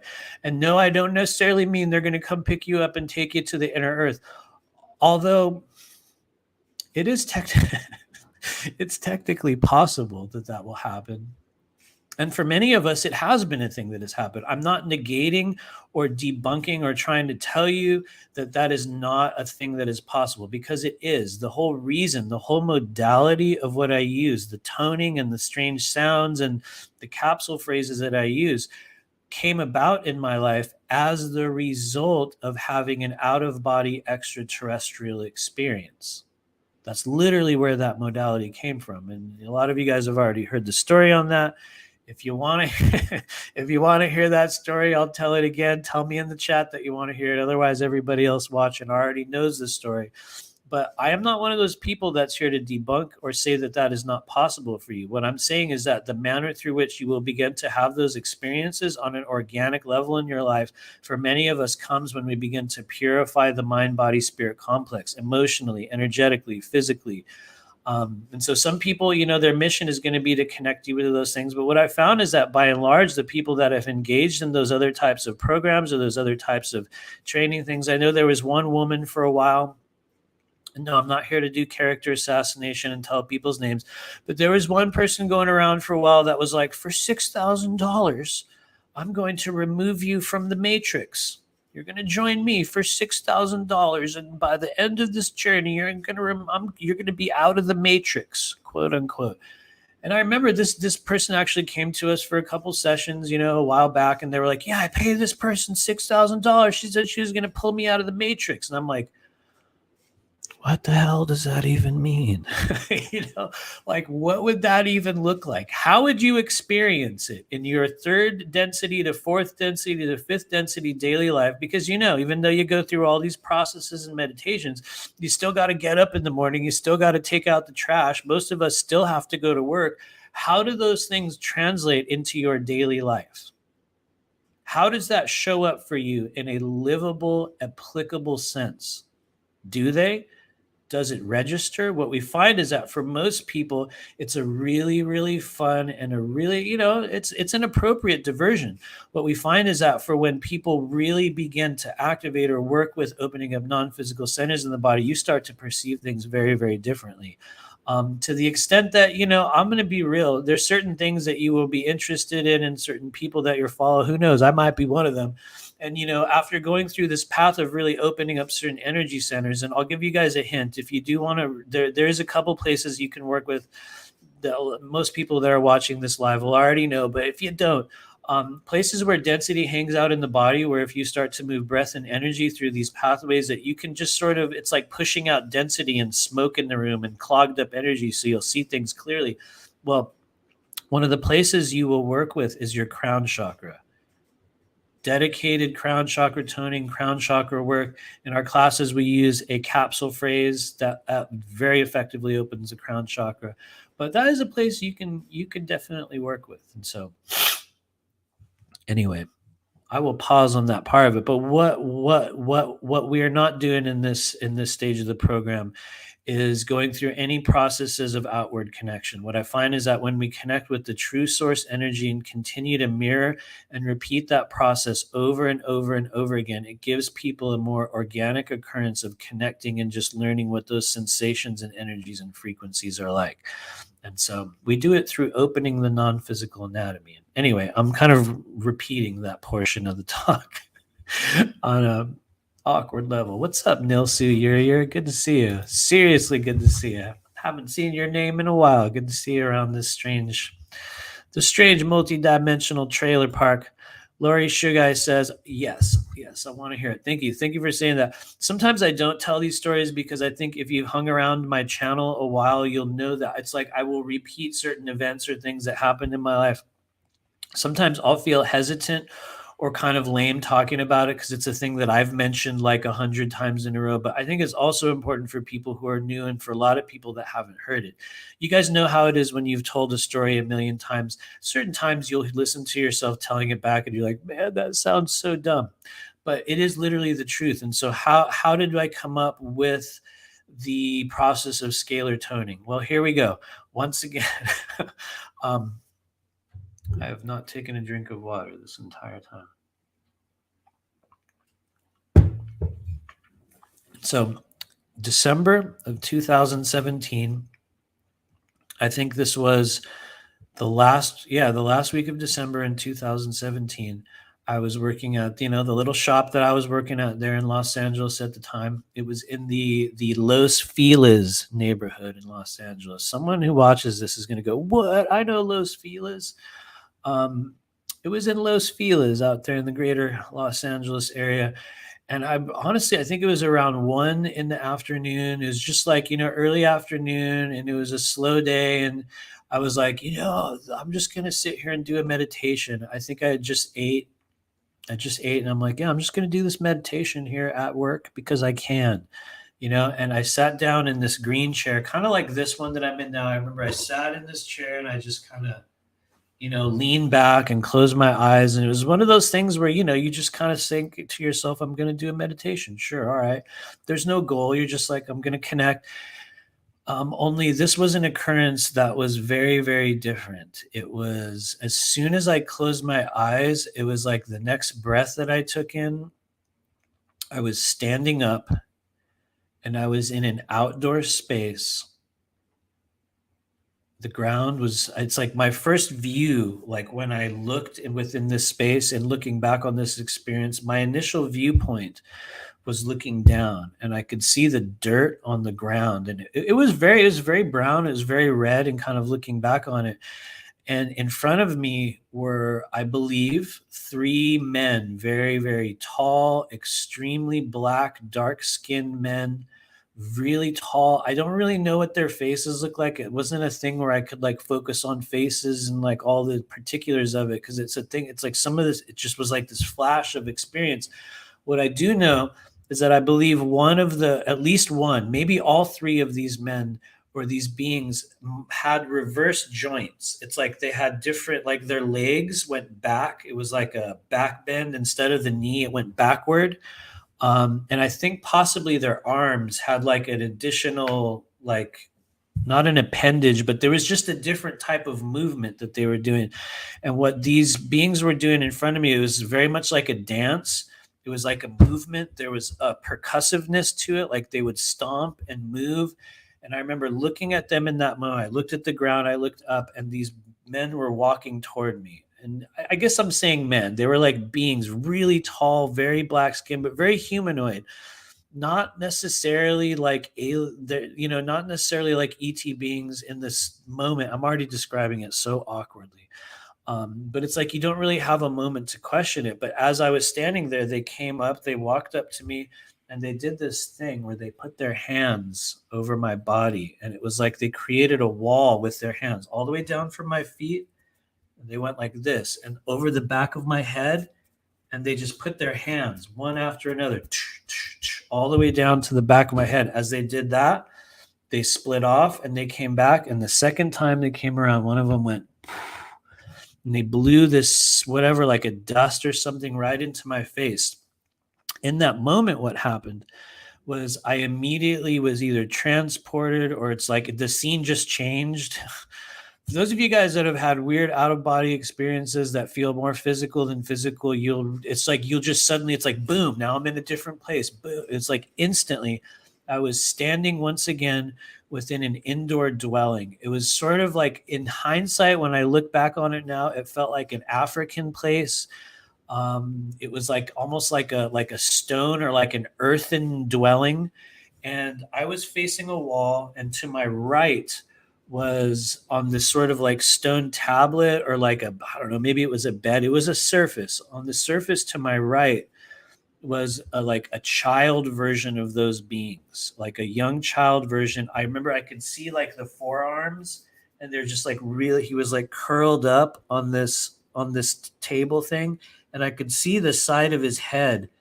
And there was this glowing crack. It was literally a glowing crack on this kid's head. And it's kind of a dumb comparison, but a little bit like Harry Potter, how he had like that crack on his head, or like that scar. But in this case, it was like this crack on the head, and it was like pulsating and sort of moving. And so what I observed, I always say it in this way because it's like a part of me wants to say that I chose to do this. Excuse me, as I'm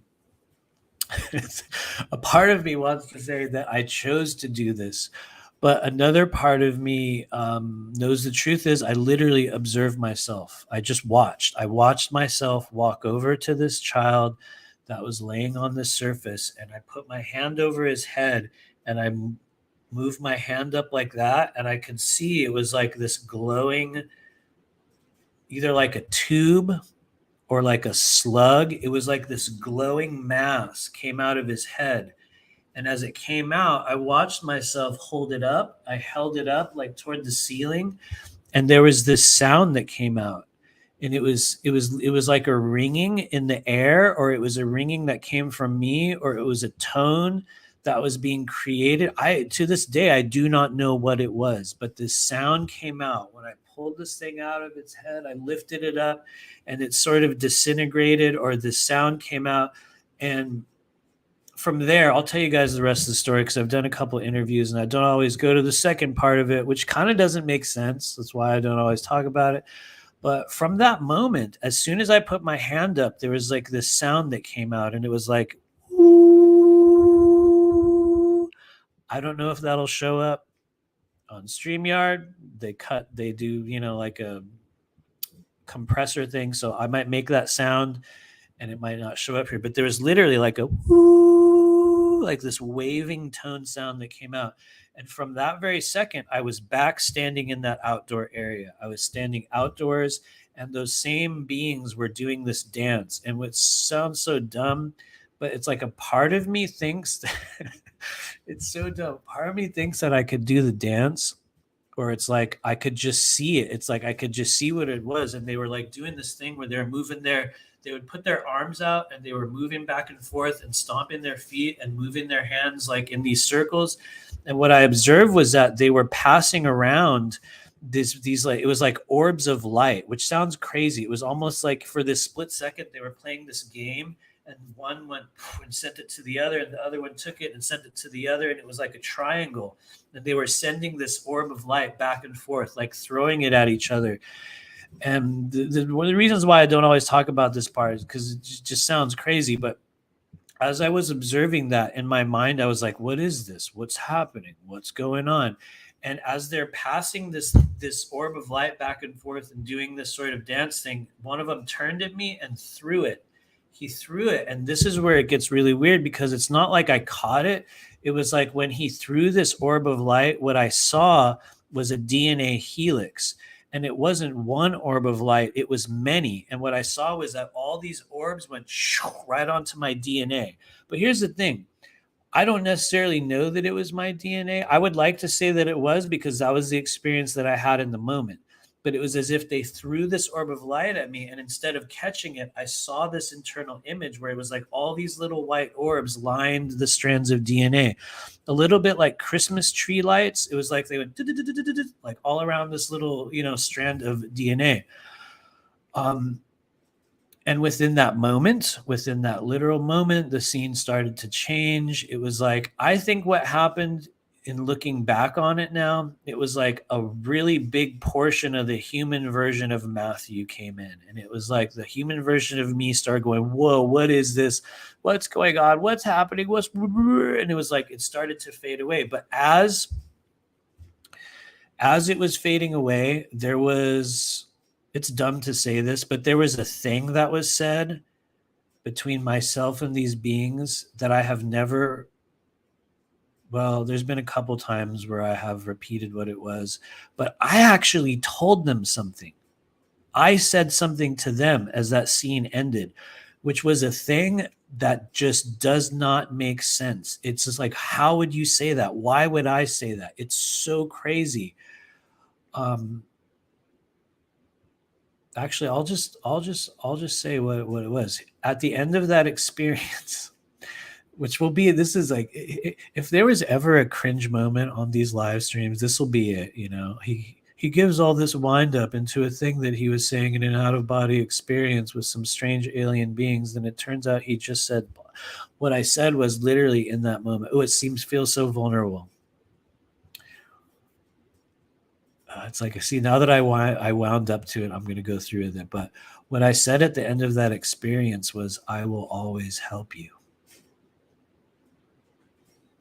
I said it to them, which I think for some people that would hear that, because when I look back on it, I'm like, dude, what? You think that you're going to go out, you're trying to like to define your experience, through this other filtered thing, thinking that you are the one helping them. I mean, it feels like in looking back on that portion of it, that it just doesn't make sense through the filter of the experience. But when I look back at what actually took place, it was that the truth was that I did, even though I was not in full control, because the reality is I don't feel that I was in control of that experience. I did not.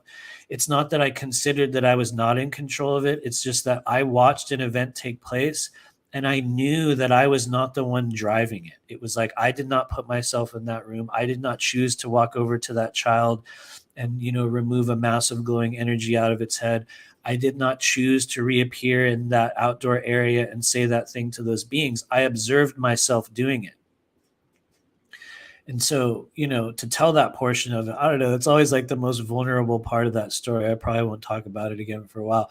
But after that, it was like I was obsessed with it. I was just like, oh my God, what was this? And the crazy thing is, you guys, that day, as soon as that ended, I remember just sitting there in that chair in that little office in that little room in Los Feliz, California, and I kind of like cried a little bit, and I was just like, "What the? Oh my! Like what? What do I say? What do I do?" And what the crazy thing is, I immediately went on. It sounds so dumb. I immediately went on Facebook and I did a live video about it. And so back in 2017, there was literally this live that I did where I was like, you guys, and I did this thing, and this thing happened, and these beings happened, and this thing was said, and it was this whole video, this whole little thing that I said, and I think the next day I deleted it.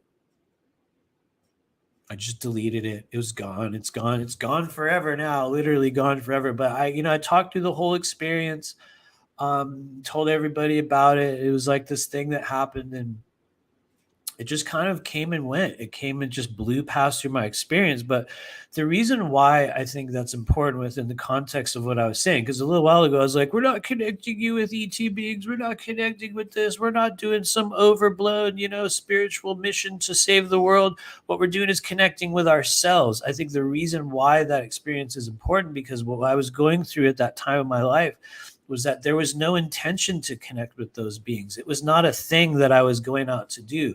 I was going through just, through my own journey of opening up channels and working with my energy and learning what the humans, or learning what I was capable of and what I was meant to do by going through this weird organic path of allowing certain transitions to take place.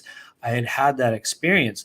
The reason why it is important for what's going on today in our life, and the reason why it's important through the lens of what we're teaching and what we're doing in the training programs, is that what happened after that experience. And so first off, what happened after it, I'll just say the dumb part.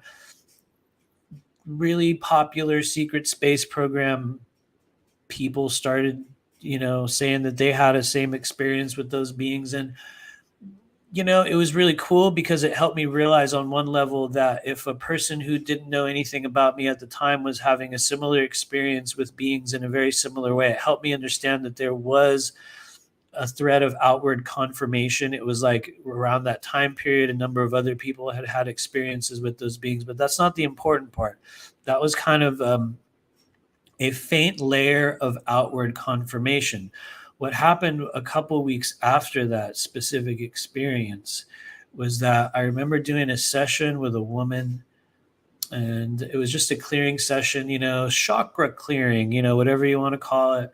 And I remember standing in that same little room that I was in Los Feliz, and I was standing behind this woman. And at the stage of the journey, I would, for some reason, when I was working on somebody physically, I would stand behind them. Like I would have them sit on a chair and I would stand behind them and just touch certain areas on the body or hold my hands in certain areas and let energy flow, which is a very, very effective way of connecting with non-physical energy. But there came a day shortly after that experience where I was specifically working with a channel, which we're going to be covering in great detail in the classes, because I think it's one of the most, or I have experienced it as being, excuse me, one of the most permeable places on the human energy body. What I believe, the beginning of the gallbladder meridian, which is right where I'm pointing my finger within the general area, and also the triple Warmer meridian. Those two meridian points at the corners of the eyes and the sides of the head. There's a couple others.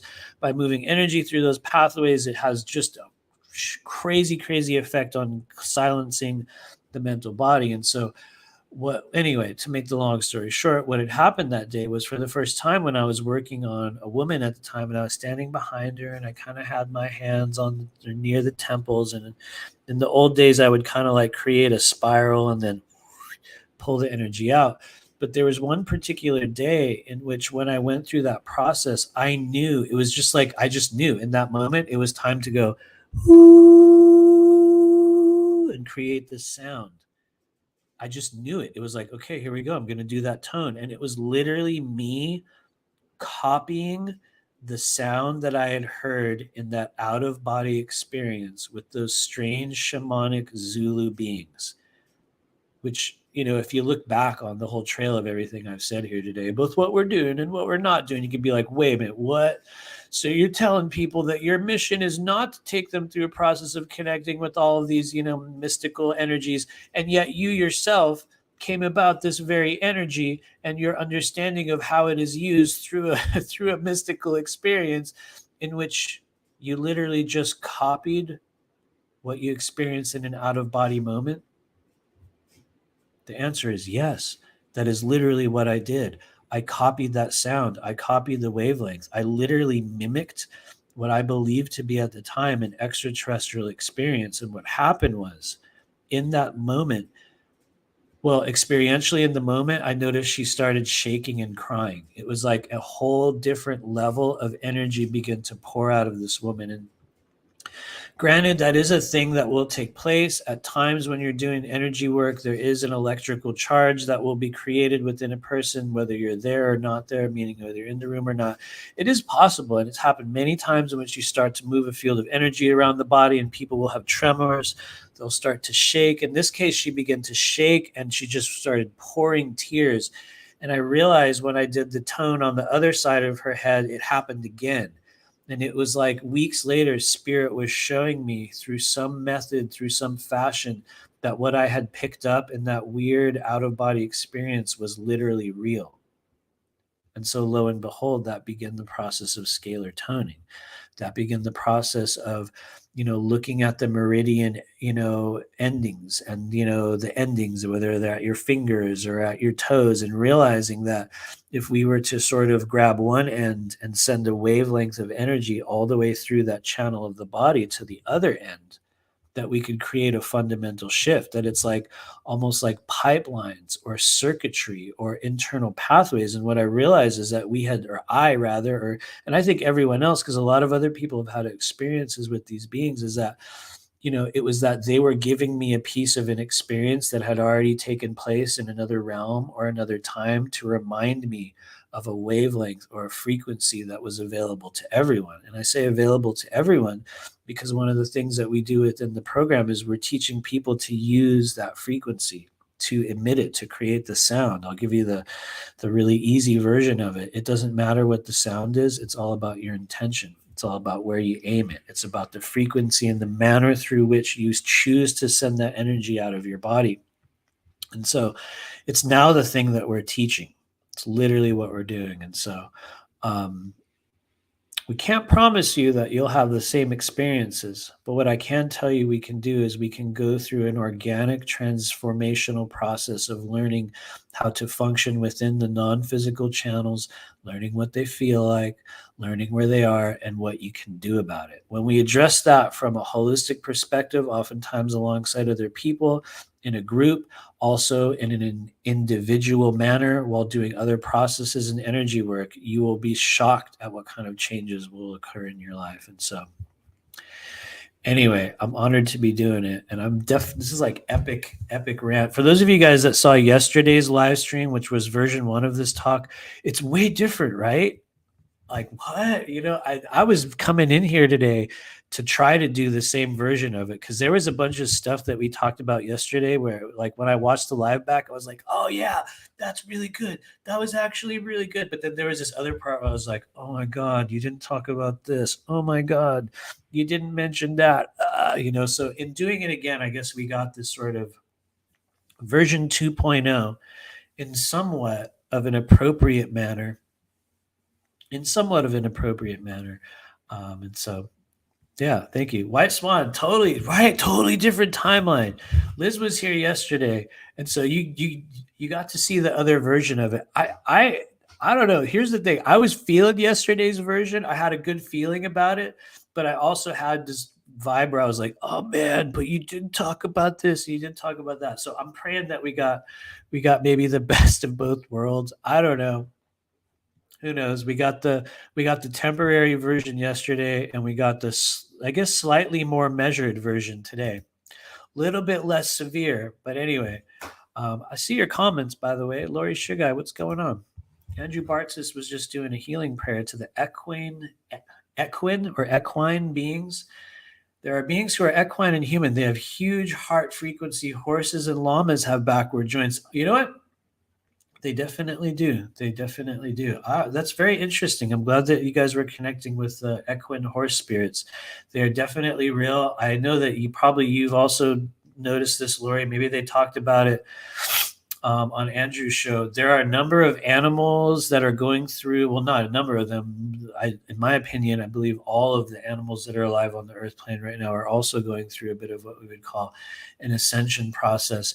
And along with that, there are certain animals of many different types that are going through the motions or the stages of becoming far more conscious. They're moving out of what some people would call the second density frequency of consciousness, which, is a very, very big term that can be interpreted in a number of ways. And they're moving toward the third density incarnational process, which is where, some people would say, if you subscribe to that they're animals going through their incarnational journey that will soon become humans. And what myself and a lot of others have observed is that a lot of horses, dogs, number of cats, well, animals of all kinds, that are also going through that shift are going to be acting in an increased capacity as healers, as beings that have a more tangible version of themselves on the astral or non-physical planes. And so to me, it makes sense that you guys would be connecting with equine beings. Makes total sense. I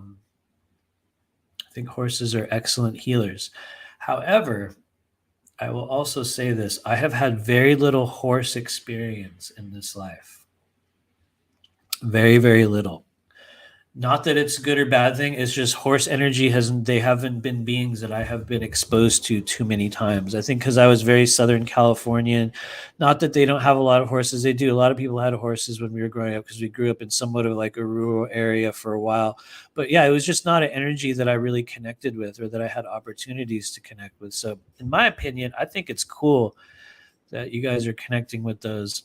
For some reason on like YouTube and Instagram, they keep sending me videos of alpacas, like these weird alpacas that live with people in China, and like literally I think like one of them just lives in an apartment. Like literally this guy is in his apartment with like 3 or 4 alpacas, and they're just hanging out in this guy's apartment, and they just kind of walk around the streets. And maybe it's not China, maybe it's another Asian country, so forgive me if I'm sort of like labeling here. But in one of the Asian countries, there's all these videos of this guy like walking around these alpacas that are all dressed up in these really weird outfits, and it's really cool because I love seeing them, but it's also kind of sad because if you sit there and tune into the energy of the alpaca, you're like, oh man, you're not, oh buddy, you're not doing that good. You can just see that they're not really happy. Like they're just not. The people are like, oh, everyone wants to see them and take pictures with them, but they didn't look like they were doing that good. They just looked a little bit like they're going through some stuff, man. But they're really, really cool to see. I guess that's different from llamas, obviously, but anyway, thanks for mentioning that. Sorry to go on a strange animalistic rant there. White Swan says, I hope they're house trained. I hope they are too. Although I'll admit, I went on a really weird, wormhole journey, and I just binged on watching a bunch of the alpaca videos, and I didn't see any videos of them pooping in the house. But I could imagine, dude, if you're keeping them in an apartment or in a primarily indoor space, like how are you going to control that? I don't see how it could work. But anyway, I don't know, kind of random, stupid details. But what's up, Sandra Lysel? I believe my cat is used to just sleep all the time. Yeah, your cat probably is a healer, and I don't. I'm not saying that in a like this flippant, half-assed sort of way. I think that a lot of us that are at a stage right now where you have a very notable, a deep bonding relationship with your animals. I think that you're going to find, and I shouldn't even say I think you're going to find. I know that you will. You're going to find the level to which they're really affecting your energy. And even if it's not this conscious thing, a lot of these animal souls, it's like they know that part of their journey in being in the life of a human and being a companion to a human is being present in a way that I think that you'll see it with dogs, especially you'll especially see it with dogs, where it's like dogs can just kind of hold space. They can just hold space and be there, and it doesn't matter what you're throwing at them. I know cats will do that too. Don't get me wrong. I know they definitely cats will do that too, but they have different personalities and behavior types, and dogs will just hold space emotionally in ways that I have not seen other animals do. And not to say that they can't do it in their own way, but man, I remember having a couple experiences as a kid where it was like I needed to cry or some weird thing happened. And it's like, when I came in contact with our dog at the time or somebody else's dog, it was like this weird thing would happen where I would just like sit with him and hug him. And as a kid, I would just like, it was like just something would just come out. It was awkward and embarrassing. But anyway, it's definitely real. What's up, Wes Longhauser? How's it going?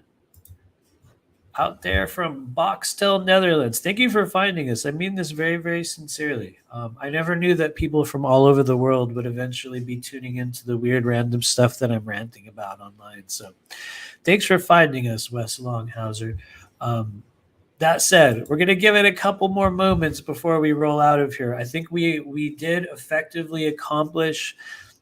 I think we got all of the sort of mission parameters fulfilled for today's live. And so we're going to leave it open for just a moment or two before we roll out of here. What's up, Isness Magic? He or she says, December 2017, I saw a tetrahedral grid in the sky. Yesterday, the square cloud beings visited. Huh, interesting. Thank you for mentioning that. I think that 2017 was a year in which a lot of us that are present here right now, well, I shouldn't say I think, I know, well, through my own experience, was that 2017 was a year in which a very large portion of the Earth population, people that had set up for themselves awakening journeys or activations, or what we would call like notable timeline changeover points. 2017 was a year in which many of us had what we call the physical timeline shift, in which you shifted into another version of you. It's some cases it's similar to a walk-in. In some cases it's similar to an upgrade. But what a lot of us did in 2017 was like you kind of switched over into a different kind of harmonic or frequency wavelength, into another version of you. That was the year when I started doing a lot of what I'm doing right now. A lot of the people that I meet and do sessions with, people that have followed this channel, also had really wild, just life altering, as I'm finally drooling on myself, life altering transitions in 2017. And some of us had it before, some of us had it after. It doesn't have to be specifically about the year 2017, but I think it was one of those points in the multidimensional co-agreed upon timeline in which certain people had an activation event. That was the year in which it was slated to happen. And so it's funny that you mentioned the tetrahedral grid in the sky. I think that was around the time.